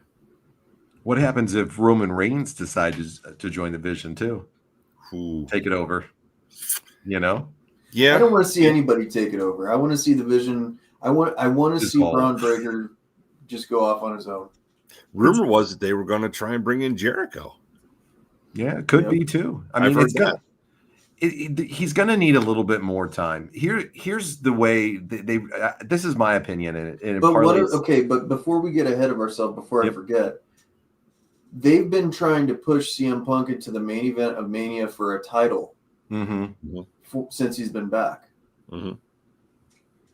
And it looked like they were going to do that with Rollins and him this year at Mania. What's up, So how are they going to What's going fucking on? pull that off? What's up, buddy? What's going on? I think you could get. Do you do So Cody what's the Punk title? now? What's that? Do you do Cody Rhodes versus Punk now? No, No. because they're on opposite brands. Can't.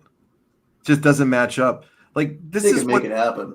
this is what they could have taken a bad situation with Rollins' injury if it's legit and it plays out like this, which it looks like it is. This is how they could have taken a bad and turned it into a good with somebody that's the future, like a Dominik Mysterio. You do this thing Who's this primed weekend. and ready now, by the way. Absolutely. And the crowd it's over there. He's so over with the crowd right now. Have him go against Punk. And you he have should him have hold won the this. 3 fucking belts. Yeah. Intercontinental World Champion, Triple A AAA champion. He's the belt collector of the WWE at this point. And have him turn on the fucking Judgment Day and beat Go Finn on his Balor. own. Do his have the thing. tag team title too. Yep. Fuck it. I would be cool I'm with going it. to say something that's probably going to be unpopular Mm-hmm. with Dominik Mysterio. Okay. He is a great character.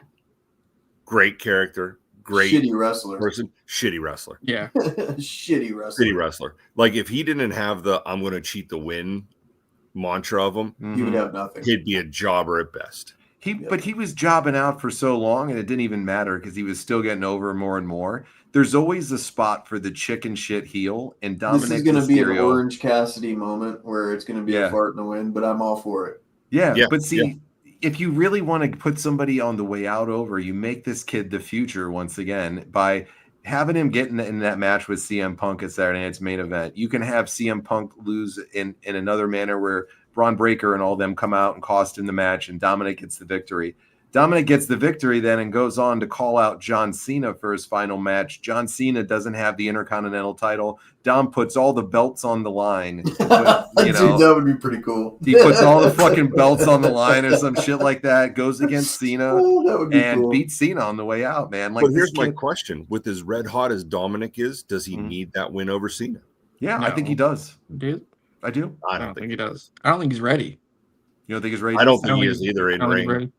Who you got to put him up against? Dom? Yeah. Oh my Finn god. Balor. Good pick. Good pick with Finn. But then you got to get Finn up to that caliber. Look what they're doing with him though, and I know Rusev isn't the best example, but Rusev is a Yeah, believable badass, and they've had him beat Rusev over and over again the last few weeks. They're building him up that he can eke these victories out against these big guys and other people. So you can always play him in this role as the chicken shit or the underdog and going in. He's not going to have a Roman Reigns 4-year level title, 4-year long title reign, but he's going to give you some entertaining shit along the way. I mean, if Kofi Mania can happen, why not fucking Dom? Yeah. You know who I would like to see Dominik Mysterio actually beat, and it would mean something and get him a push? Lesnar. Wow, that would be crazy. Eddie did it. It's How over the fuck do you even write that? I think you played off like John was saying. You get Dom the title, okay? Lesnar comes out then, destroys him, and just destroys him. Ragdolls him all day. Ragdolls him. Yeah. Take Dom out for a while, okay? Have Lesnar have Rey come out to defend his son. There you have go. Lesnar in a match with Rey and just destroy Rey. Retire Rey. Even better. And then have Dom come out and save his dad. I love it. I love that too.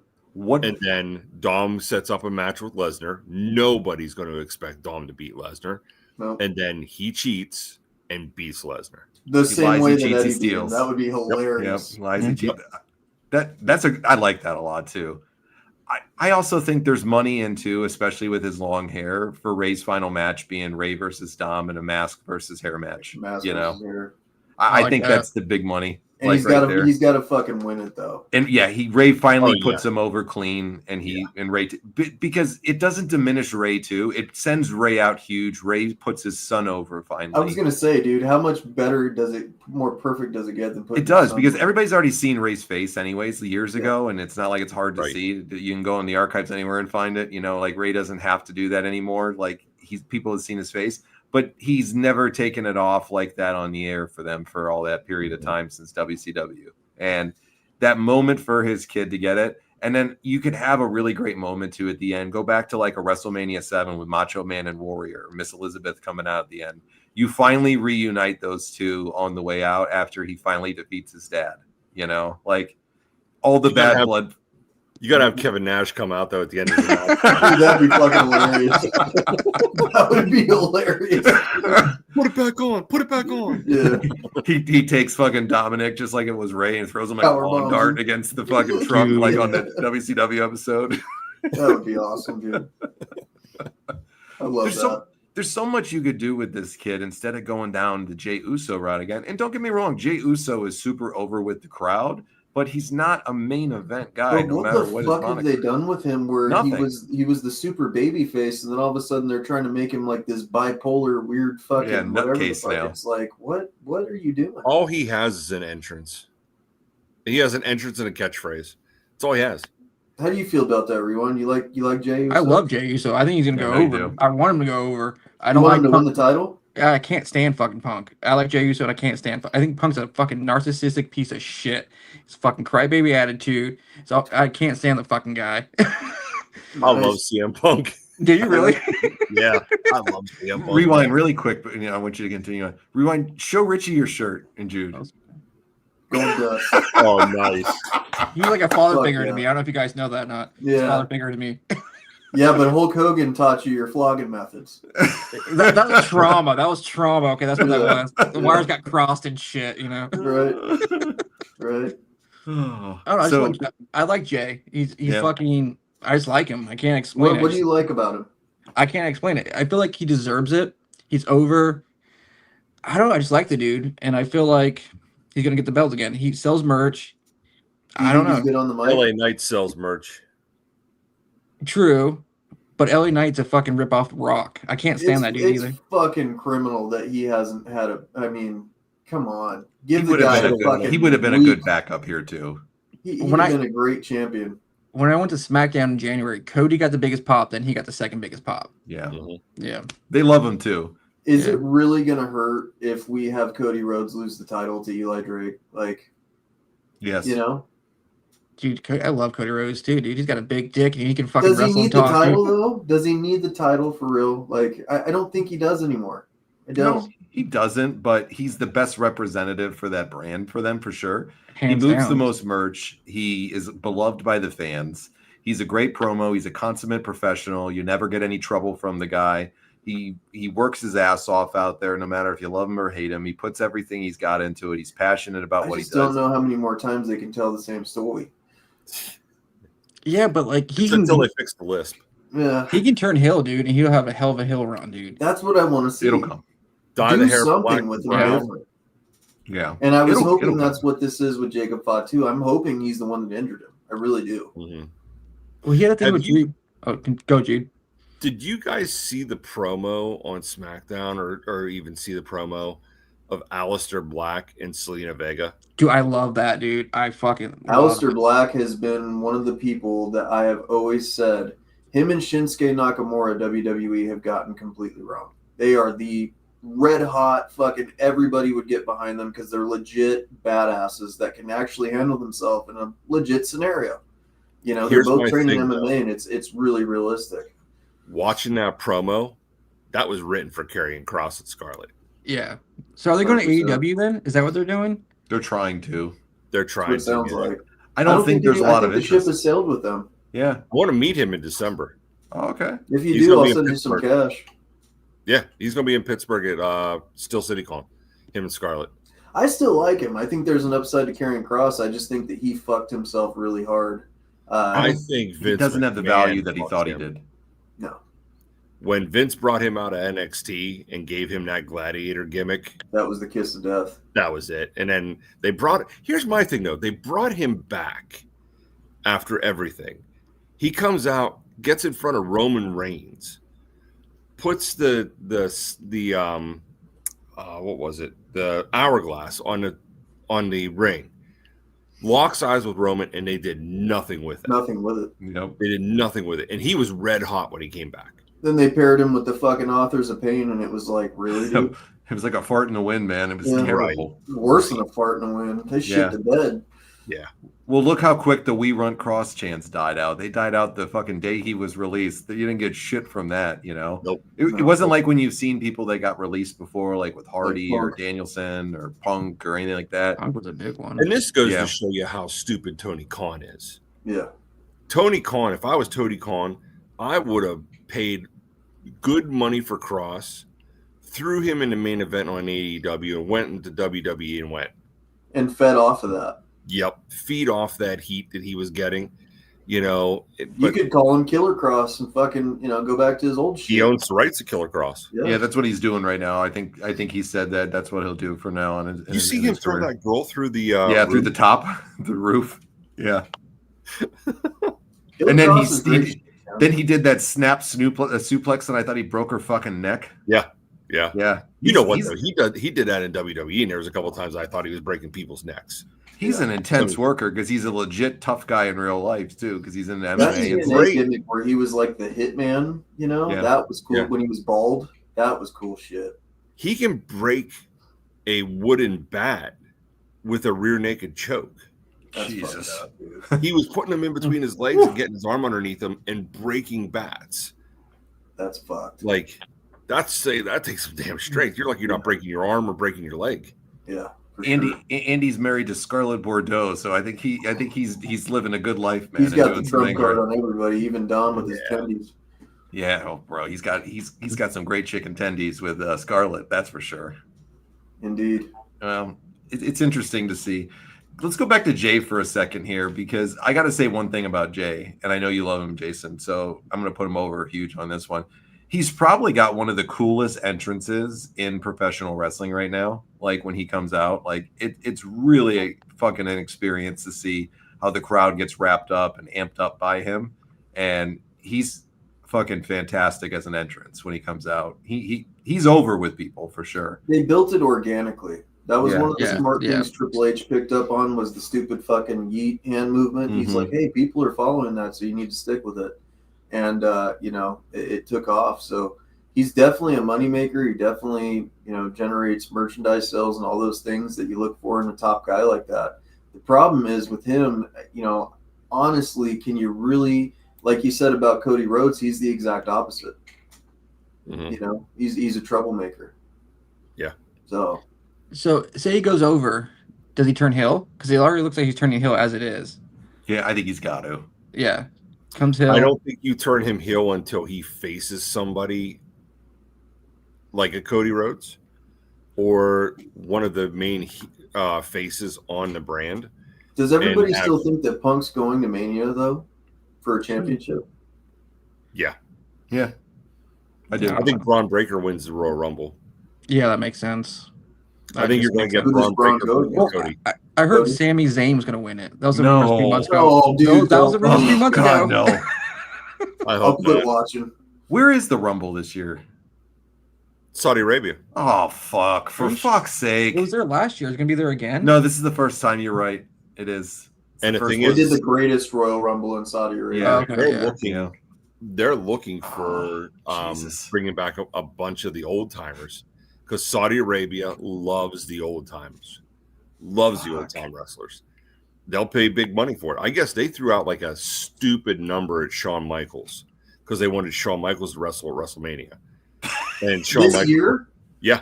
Retarded. Did you not see that match with DX? And I guess Shawn Michaels said there is no amount of money To embarrass myself again. to get him back into the ring. Yeah.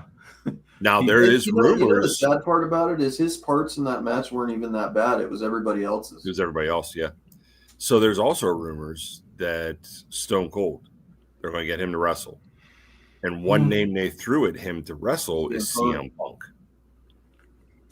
I could get behind They that. tried to do it fucking 8 years ago, 10 years ago, something like that. It's a dream match that never happened. Yeah. Just imagine they throw the belt on Punk and then Punk faces Stone Cold for the title. That would be fun. I'll never forget the interview that it was. Matter of fact, JR was doing it, and it was for WWE 16, the game that came out with the Attitude Era. And they had Punk and Austin talking, and Punk was the champ at the time, and Austin said, "That's a pretty little belt. I could take it anytime I came back, though." Yeah. Sign me up for those two. I would love that one. Those promos, man. How old's You Austin get right Paul now? Heyman involved. Oh my! That's going to God. be the best part right there is the promos. How I old is think it's Austin? 50. He's almost 58.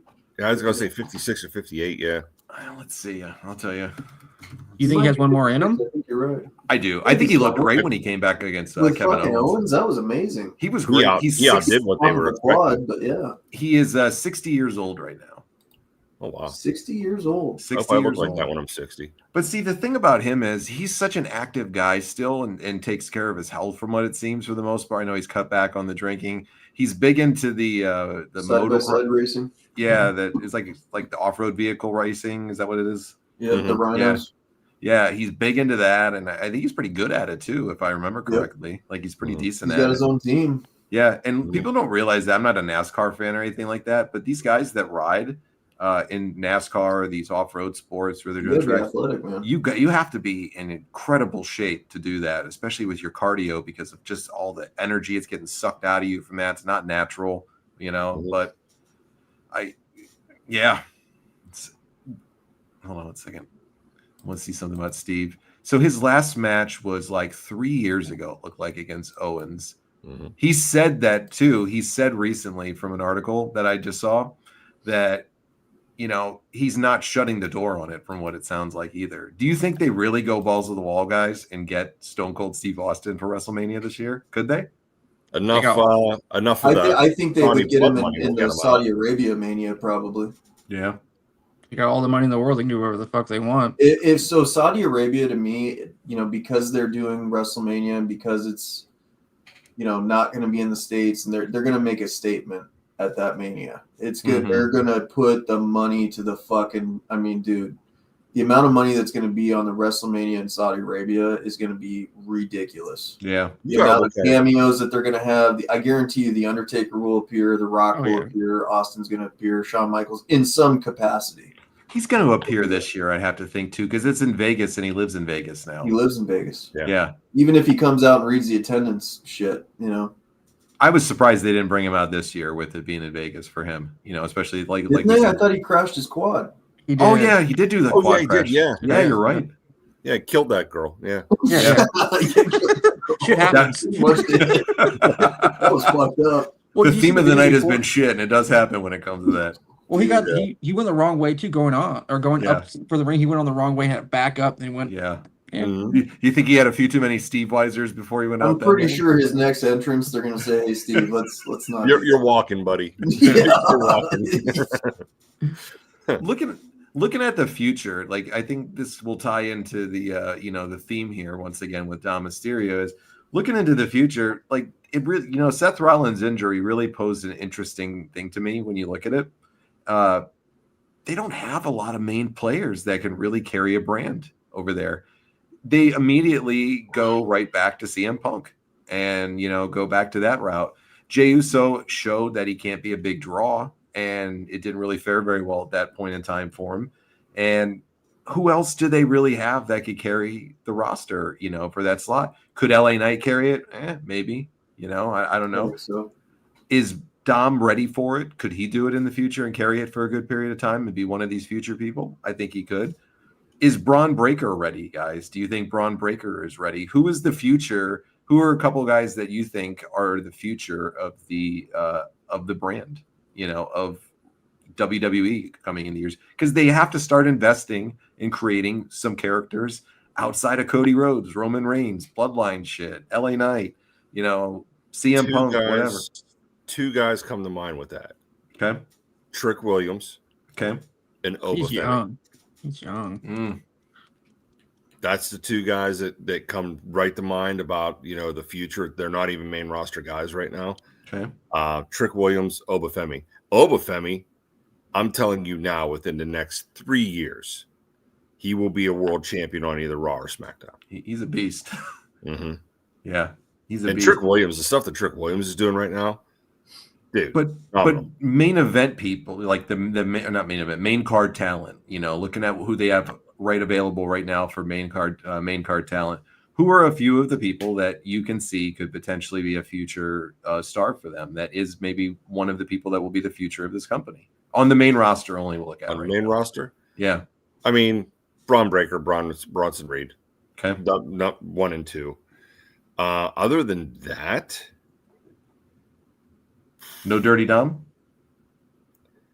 I don't think you pull the trigger on him yet. I really don't. I think that where he's at right now, I think he'd get lost in the mix. Okay. Because you still have guys like Roman Reigns. You still have guys, Seth Rollins when he comes back. You still have AJ Styles. You still have Cody Rhodes. You still have Drew McIntyre. Randy Orton whenever he's there. I think you lose Dom in that higher tier.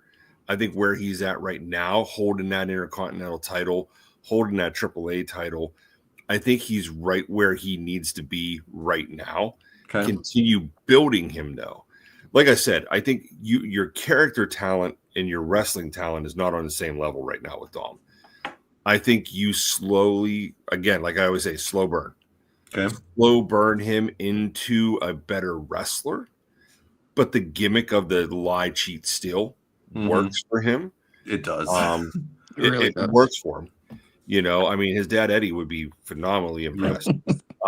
Which I question sometimes because, dude, he looks like Eddie Guerrero. He looks way more like Eddie. Right. But I mean, I think you give him a year. Okay. Blow him up at Saudi Arabia. Okay. You're going to have so many eyes on that WrestleMania at Saudi Arabia. That's the time you pull the trigger on Dom Mysterio. Have him win the Rumble. Take him to Saudi Arabia for Mania, and have him go over whoever the champion is. Put him over a Cody Rhodes. Put him over a Roman Reigns. Mm-hmm. put him over that big name that's going to draw the crowd in, and then you pull the trigger on something that no one would expect. Make him champion at Mania, and then me personally, I'd give him a long run. Okay. Give him a long run of just cheating his ass off, But you have to put him like with Eddie Guerrero. Who was Eddie Guerrero's number one nemesis? JBL. Because you remember the match where Eddie cut himself a little too deep and buckets of blood came out of Eddie. That's when I think of Eddie Guerrero as the world champion, I think of two things. Whenever he came out when Chris Benoit won. Yeah. And his match with JBL. Yep. Yep. But like, who do you make Dom's JBL? I think there's a lot. I think it's one you got to build them up to. And I'm going to ask each of you guys the same one. But Jude, I want to finish up with one last question. I'm going to ask you guys both these same two questions. If you could bank on one person now, after you named a bunch of names right there, if you bank on one person now, gun to your head, you got to pick one that you think is the future of the company. Who are you picking as number one right now? Braun Breaker. Braun Breaker for you. Okay. It's a great choice too. Jason, I'll go to you next, and I'll finish up with Richie. Give me a few names who you think are the future of professional wrestling, of the future of WWE, the future of this business. You got Dom. Okay. You got Braun Breaker. You got Gunther. I don't like Gunther, but you still got Gunther. Okay. Randy Orton still got a little bit life in him. Mm-hmm. Future star, though, we're looking at. Future. Jacob Fatu. Yep. Easy. Good picks. Yeah. Gun to your head. You got to pick the one that is the number one person that you'd bank on as the future of wrestling. Who is it right now? I'm going Dom. I think 2 right. years. I think it's 2 years out before he comes champion. 2 years out. 2 years out for you? Yeah. Good. I like that. What? No Hook? You said WWE, right? No, it could be anybody. You can throw anybody out there. Yeah. Hook, of course. I mean, Dom is the WWE version of Hook. We all know that, Does Hook come over to WWE soon and he's gonna be take out the tribal chief? Hands down. I don't even think Hook is on the fucking rate on the pimple on NXT's ass. Like, first off, he's gonna come over. He's gonna destroy NXT. He's gonna be a 22-time world champion, Grand Slam champion, 4 times over. Yeah, he'll win all the belts in TNA too. You just name it, he does it. Yep. That's how he rolls, man. It's Hook Monet. It is. He's gonna be a belt collector. Watch. Yep. Absolutely. What about you, Rich? Give me a few people that you think are the future. So I'm gonna go with LA Knight, Penta, and Dominik Mysterio. And the reason why I say Penta is because whether you do the babyface gimmick or the heel gimmick, he can fit anywhere in that moniker. He can be the dark side. He can be the comedy side. He can be whatever you need him to be. And he's been a champion everywhere else. He's been a main event player. He can do it in the WWE. He can carry it. His merchandise sales fit and are off the hook with wrestling fans. Pentagon, I don't think they've tapped into just how special he can be. And for your answer earlier, who you could have JBL's spot be, it could be Penta versus Dominik in a serious scenario for the title, in my opinion. Like they've been doing with them. Right. Yeah. So Penta is my answer to that. And I think they have not tapped into his potential yet. And I don't think any company has really. When AEW had him, they had a star player. They really could have turned Pentagon into something. He's that good, Yeah. And so I think Penta is definitely one of them. I think Eli Drake is. I have no idea for the life of me why they haven't put the title on him yet. He's in his 40s now, though, which is what I worry about with him. He's like 42 years old. Yeah, he's got a finishing move that is similar to the stunner that you can do to anybody that pops the crowd every time. He fits perfectly in the Slim Jim sponsorship, stuff like that with his brash personality. And so he's the ideal next mega superstar that you can build on right now with his popularity. If you wanted to pull the trigger on him at any time, he's been in the main event picture or mentioning towards that he could be that, And then, of course, Dominik Mysterio. I don't think he's there wrestling-wise. I agree with Jude. I agree with Rewind on that. Wrestling-wise, Dominik Mysterio cannot go with the best. He can't go with the Randy Ortons. He can't go with all those type of guys. Have you watched his AAA matches? I've seen his AAA matches. He can go as a cruiserweight, absolutely. Mm-hmm. He can't go and work With a big guy. Randy Orton or somebody. You put him in there, and Randy Orton's going to make him look stupid, and it's going to make him look bad. There's levels to this, and Dominik Mysterio is a small man in the game, and he's not a small man like AJ Styles where he can bridge the gap with his style. He can't do it. Okay, I think he's one of the most improved ring workers. I'm not saying he's not improved. I think that's a fair statement, but I will say he's got a long way to go. I'm not saying he can't get there. He also needs to bulk up a little bit. I think that adds to his look, though, and which makes him even more enticing, is that he kind of looks just like a Joe Schmo, just a regular dude. But how do you so wrestling's always like an illusion. How did you have Rey Mysterio, who was fucking 5'4", 150-pound soaking wet at the time? How do you have Rey Mysterio beating fucking Brock Lesnar, the Undertaker? But he's not short like Rey Mysterio. That was a David and Goliath story. Dominik Mysterio was tall and lanky and skinny. He's lanky and has no muscle definition. Exactly. That's going to affect him. That's going to. Yeah, but look at this. That was the same thing you said about Sami Zayn. Sami Zayn's a turd. I don't think he's not built. It's not the same thing. That guy's I could do without Sami Zayn. He's gonna win the Royal Rumble. Yeah, he's winning it this year. Dude, if he wins the Rumble this year, I'm not watching Mania. I'm out. I think Sami Zayn main eventing against Punk. I will fucking boycott. No thanks. All right, I got to go with. You guys all have great choices there for people, but I got to go with, for me, the few people that I see as the most marketable potential future stars. If you stars. say almost, dude, I'm gonna be pissed. No, I'm definitely not gonna say him. And hey, I'm sorry to cut you off real quick, but honorable mention, if he comes back in time and they can somehow salvage Americano, Chad the Gable. original Americano. Yeah. I fucking love that gimmick. That shit had some trending shit until they had to pass it over to someone else for an injury. Ludwig Kaiser, he sucks at it to me. He killed that gimmick. He's a good worker, but he's got zero personality whatsoever. Yeah. And Chad Gable has so much personality. It's so much. That was a perfect role for him, dude. I hope when he comes back they put it on him. Maybe give him a title run. He deserves it for sure. He's awesome. I gotta go with using all. You guys have great ones once again, but for me, I see a few people that I think are the future and could potentially lead them. Of course, Dominik, I'm going to put up there definitely. Braun Breaker definitely, but I think Braun Breaker has the least upside to me out of all the future ones. I think he's going to be a one-dimensional guy that it's going to bore the shit out of people after. It's kind of like a Goldberg or a Ryback, right? Yep. I mean, he's an amazing athlete and good worker, fun, all that stuff. I just don't think he's going to have the star power. How many times can you do the stupid ass spear where you run around the fucking ring and hit somebody with that? Yeah, it's the same shit. It's like Goldberg. You enjoy it for a while and then it just is like, I'm done with it. Yeah. But they could do a lot with him I think if they develop more character out of him, more of a personality to really show people, which maybe that's part of their plan. Chainmail on him. He's got to go the Scott Steiner route, not his dad. His dad was never a star. You can't follow in his. You got to go the Scott Steiner. And he route. sounds like Scott too. Yeah.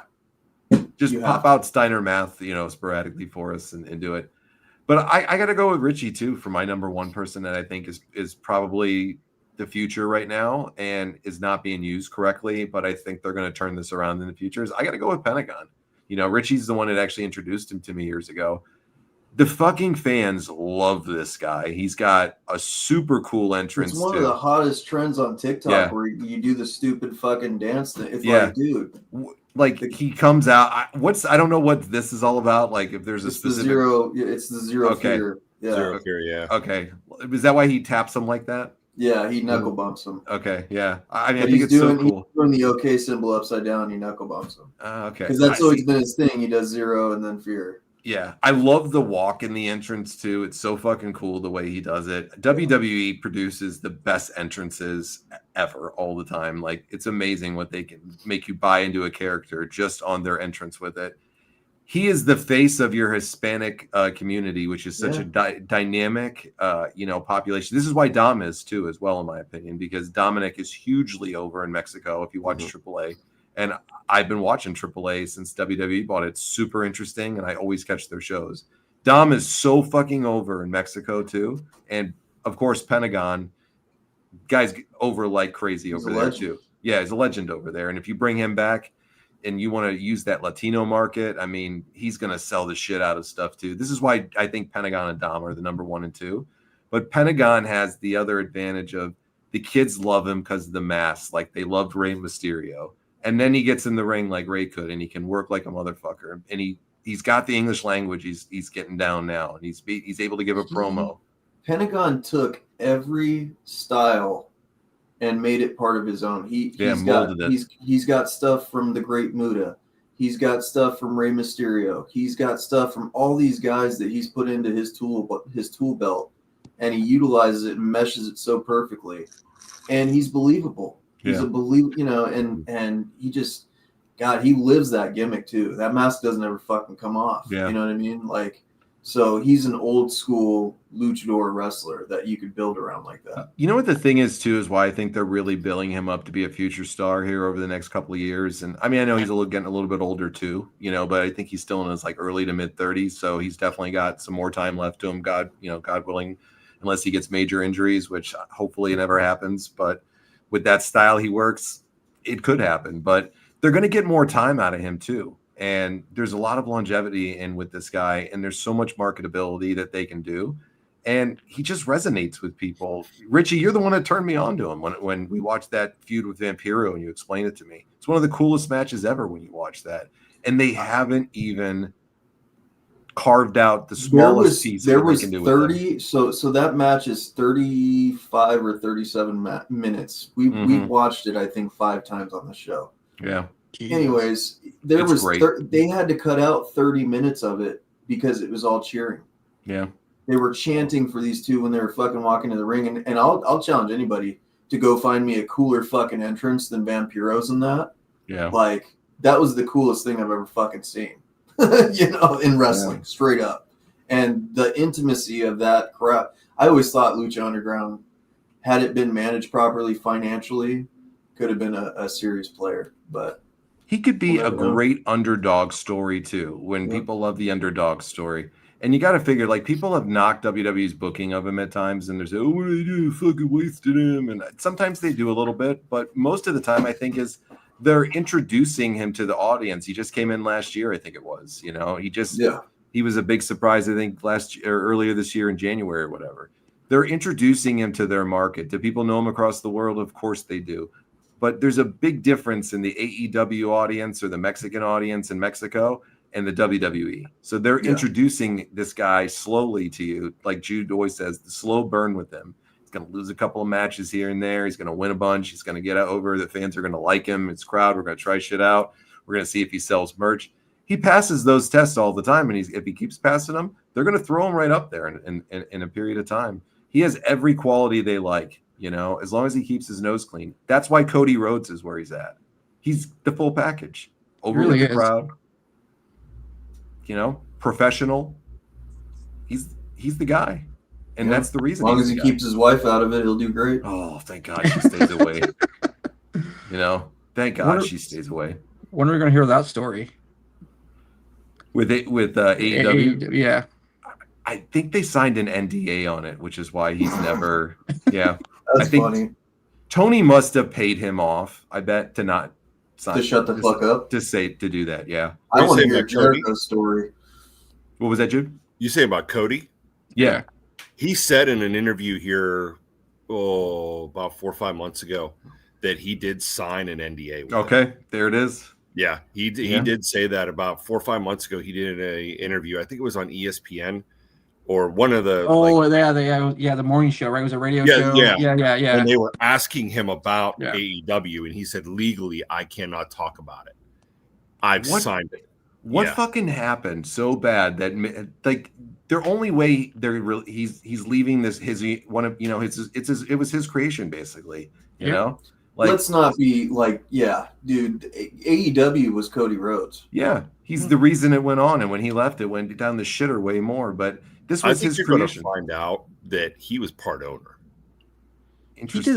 He designed the title belt too, didn't he? The AEW. He did title and I think you're going to find out that he was part owner, and that him and Tony Khan had a falling out.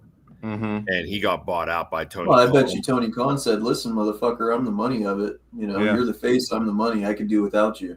Yep. Yeah. Good And luck he with learned the that. hard way that that wasn't the truth. Cody Rhodes was the vision. Tony Khan was the financer. Yeah. Right. He was the money behind it. It's got to be something like that. The only way somebody's signing an NDA, is if something bad happened and they're trying to shut them up, or they're trying to get rid of them for whatever reason, or they wanted something. And he said, okay, you want something? You want to be out of this? You want this money, whatever it might be, to get away? Here you go. You sign this NDA. You don't ever talk about anything. If you do, I sue the fucking shit out of you. And every bit of money and fame, here you go. It's mine now. So don't do it or not. But what draws it to that level to get it to that point? We'll never know, Well, and how do you go from that guy? How do you go from the vision of the show to not? The only thing you can say is Tony Khan got excited once he started getting involved in creative and tried to take it over. And Cody Rhodes said, well, here's my game plan of what I had that we were going to do. And now you're overstepping. And I think Cody Rhodes had that happen. And I think Tony Khan was trying to push his way in there to have his little toy box of wrestlers to play with. And Cody Rhodes wasn't having it, Or I think CM Punk. arrogance on Tony Khan's part too. I think Tony Khan thought, I can do this without you. Yeah. And he saw all the money that he could spend. Yep. And like we always say, Tony Khan got a toy box full of wrestlers, pulls them out every now and then and goes, okay, these guys are going to fight. Yep. And then, okay, these guys are going to fight. But he doesn't have any type of direction or anything like that. And here's the thing. You have so many people in AEW just collecting a paycheck. Mm-hmm. Like, I remember we did the whole fantasy booking and all of us were like, oh, man, MVP versus this, MVP versus that. Now, I would have put MVP in any match with anybody. Oh, you mean MJF? Or MJF, yeah, MJF. Yeah. Like, I would have put him in with anybody. Yeah. MJF now, ever We since devalued him that bad. shit. Kenny Like, Omega has lost his shine. Right. And like How do you MJF put just Kenny lost to Mark Omega? Briscoe. Kenny Omega was the internet darling. Yeah, And you fucked him up. Like, how? Yeah. When you don't have somebody guiding it that actually knows it, like with Cody that was guiding it, it became what it became, Yeah. Isn't it interesting too when you look at this too? Is like, think about this. They had not only Cody Rhodes, but CM Punk, arguably right now with the injuries and the way it is, the two biggest names, that are, active full-time guys. I'm not including John Cena in here. The two biggest names in the business right now for WWE is Cody Rhodes and CM Punk at the moment. And AEW had both of these guys under their thing and couldn't make it work for either of them. These guys are making these guys are making WWE tens of millions of dollars a year in profit because of CM Punk and Cody Rhodes. Tony Khan had them right in the fucking palm of his hand and could have done something with them better than he did and didn't, and threw that money down the drain and threw these two down the drain. Remember when he came out? That was one of the biggest pops I've ever heard. Oh, it was crazy. When they had the ice cream in the crowd and that epic promo that he said where I'm at home and wrestling again and all this stuff. And it's like he went from that to fucking Xing your company out completely and just saying fuck you and leaving. Yeah. Mm-hmm. That just gives you an idea of the background of AEW and what's going on behind the scenes. You chose Jungle Jack Perry Over CM Punk. You also think Tony Khan would tell CM Punk to walk off during that press conference too? He was just going off about everything. You think he'd be like, "Hey, we're done here, guys." You know what I mean? Mm-hmm. Nope. It's fucking He sat crazy. there and took it like a bitch. It's crazy. Is that what my company like? All right, we're done here. Get a breather. You know what I mean? And Punk insulted him right to his face. I know. Sitting next to him. Fucking crazy. Yeah. I just love Vince that would have one. never put out that I'm shit. old and I work with fucking children. Yeah. Right. What would Vince McMahon have done if he was sitting next to Tony and the same situation happened? Vince McMahon is there, and this happened under his umbrella with people. He's in the position that AEW's in. It's Vince owning it. And then Vince is sitting at a press conference next to fucking CM Punk, and CM Punk starts berating him and his company and shitting on it right in front of him. Do you really think Vince McMahon would stand by and take that shit? Fuck You no. would I don't have know. opened him, smacked him just like he did that interviewer. You would have got a blank screen that says, "We'll be right back." Yeah. Yeah. You come back and the motherfucker's laid out in the ground because Vince It ain't would have been a tolerating that Bret shit. Hart Vince moment, but CM And Punk he would shit have on been Vince. Anyway, Yeah. I mean, those two guys got fucking squandered by them. And WWE, people got to say this about WWE too now. And if anybody says they're vindictive all the time, yes, there is points they're vindictive. Everybody is in some way. These guys brought back two dudes that were professionally shitting on them for years, and they're the two biggest draws that they have right now. Cody And they're going to do the CM Punk. same thing with Jericho. Yep. Cody Rhodes literally slammed a sledgehammer into Triple H's throne. Yep. You know. Yep. Took every dig they could at him, you know, all the time. And they're the two biggest acts. And Jude mentions a great point. Tony Khan on some interview today, I read this today, he basically all but confirmed that Jericho's not there anymore. He didn't like come out and say it, but he almost alluded to it by saying it, wished him well and all that stuff. I mean, he was basically telling you he's left. Jericho's going to get treated the same way as Cody and Punk did. I'm not saying he's going to be a world champ, but he's going to get put in main event feuds. He's going to get built as a special attraction by them. He's going to make them a shit ton of money, and they are going to make him a shit ton of money again, too. And Tony Khan let that go, too. Yep. So, a lot of talent, money. Said now that he's gone, that the ego and the cancer is gone from the locker room. Somebody said that. The validation of your company and the one guy that actually had a fucking name left. It was Darby Allin that said that, actually. Oh, was it Darby Allin? Yeah, the guy that's going to be crippled next year. Yeah, no shit. Next week, actually. Yeah. You see, who do they have? Claudio Castagnoli threw him out of the ring onto the announce desk. Is that when he launched him? Yeah, launched him out of the ring, and he hit that announce desk. Yeah, and it didn't give. Like nothing gave. He hit the monitors and everything on the way out. Like this dude just is gonna kill himself.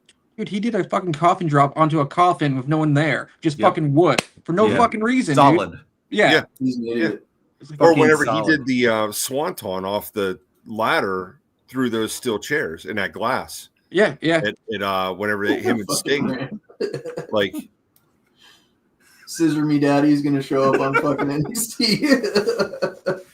Bro, speaking of with Rand, because the Perry Saturn, did you guys see that interview I sent over with Perry Saturn?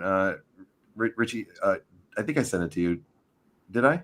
I didn't get to see it. Okay, I'll find it and send it to you guys. You should see Perry Saturn now, man. It is so rough, sad. dude. He's real fucking rough. He looks homeless, dude. He has a face tattoo, missing teeth. He was can't talk. For a while. Yeah. Well, he just did Maven's podcast. Yeah, he did. He did Maven's podcast, and like I guess Maven was talking about a time where Perry Saturn threw him out of the locker room and basically told him he was a piece of shit and he'd never make it. And then they came to the podcast. Perry Saturn came in the podcast. And Maven, walked up to him and was like, "Hey Perry, how you doing?" "Oh, I'm doing good." He's like, "Haven't seen you since the incident. Hope everything's going well and everything like that." Perry Saturn literally looked at me and said, "I still think you're a piece of shit, but we're cool." Dude, I still think you're a piece of shit, but we're cool. Yeah. Like, go back and watch him in the Eliminators in ECW, one of the most underrated tag teams of the fucking 90s. Dude, they were fucking insanely talented, dude. Athletic as fuck. They could wrestle. Dude, one of my favorite tag teams, dude. One of the greatest tag team finishers. He was red hot in WCW too, man. They could have built on him there. When he came over as one of the Radicals, man, people were just thinking that with every one of them that came over at the time, they're like, the sky's the limit. Any of these guys could be world champions. Yeah. And he could go in the ring too, and he's a legit fucking tough guy as well. Yeah. It's sad to see him though now. He looks rough. Man, terrible stuff to see. Well, fellas, thanks for joining us tonight. It's always a pleasure to have you both on, and a pleasure for everybody coming out. So we'll see you guys next week, okay? Cool. Thanks for having me. Later. Awesome. Thanks, guys. See ya. Always a pleasure to have the gents on. Absolutely, dude. That was a fun show tonight. Last thoughts on Dominik Mysterio. You think he's the guy, huh? I think he's like I said, I think he's the number 2 most marketable guy for them, and I think he's the number 2 guy he's just slightly behind Penta, I think, on the guy that could be the future of this promotion in the coming years. I agree with you guys too. Ideally, I'd like to see him in that feud, like doing something like that, booking it differently than they did this week, but it's not how they went, so it's not how it's going to go. But I think you're going to see a lot of really exciting storylines from a Dominik Mysterio in the next year to year and a half. And I agree with you guys on one part, is that he is probably a year or 2 away to get a little bit more seasoning in the ring and a little bit more time and a little bit more build up to him. But he's probably a year or 2 away from being the future. But the future is definitely bright for some people there if they start building them correctly. Like all the people that we mentioned. There are people there. They just need to be built up. Yep. What about you? Any closing thoughts? Yeah, I mean, I agree with you. As long as they don't give them the Shinsuke Nakamura treatment where they have everything literally laid out in front of them to make them a huge star like that, and they just shit the bed with it. You know, Karrion Kross, Shinsuke Nakamura, Finn Balor, Kevin Owens. I mean, you could go down the list, you know, of guys they've had it all in the bag. All they had to do was pull the trigger, and they didn't do it. WWE's a constant. I'm not saying they didn't get where they are because they're fucking geniuses up there. They are.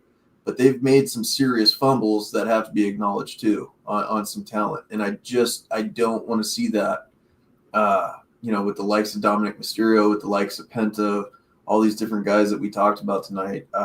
They've got the star caliber to build on. They just got to do it.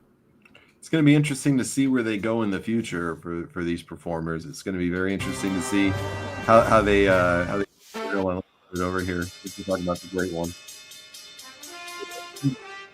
God, I think Dominik Mysterio could be a wrestling god of the future. I think Penta could be. I think there's a few more people that could be, but there's only one, Richie. There's only one wrestling god. There's only one Scandinavian god, and that's you, buddy. Bro, it's been a long time since I've been called that, so, you know. You're welcome. But I'm no wrestling god like JBO. That man is a hero to me. Yeah, me too. Damn good American, that JBL. Damn good American, damn good stock market tycoon, and fuck entertaining as hell. Yep, entertaining as hell, and he can drink beer better than John Wayne. That one day we're gonna have this rematch soon. The best part is we're gonna have it in person very soon, and we're gonna have a little beer pong match too. And I'm gonna have to school you in some beer pong. I'm gonna have to bring back my skills, and maybe we'll videotape some of it and show on the show your crushing defeats when we get a chance to do this. You'll probably beat me in beer pong. We'll see.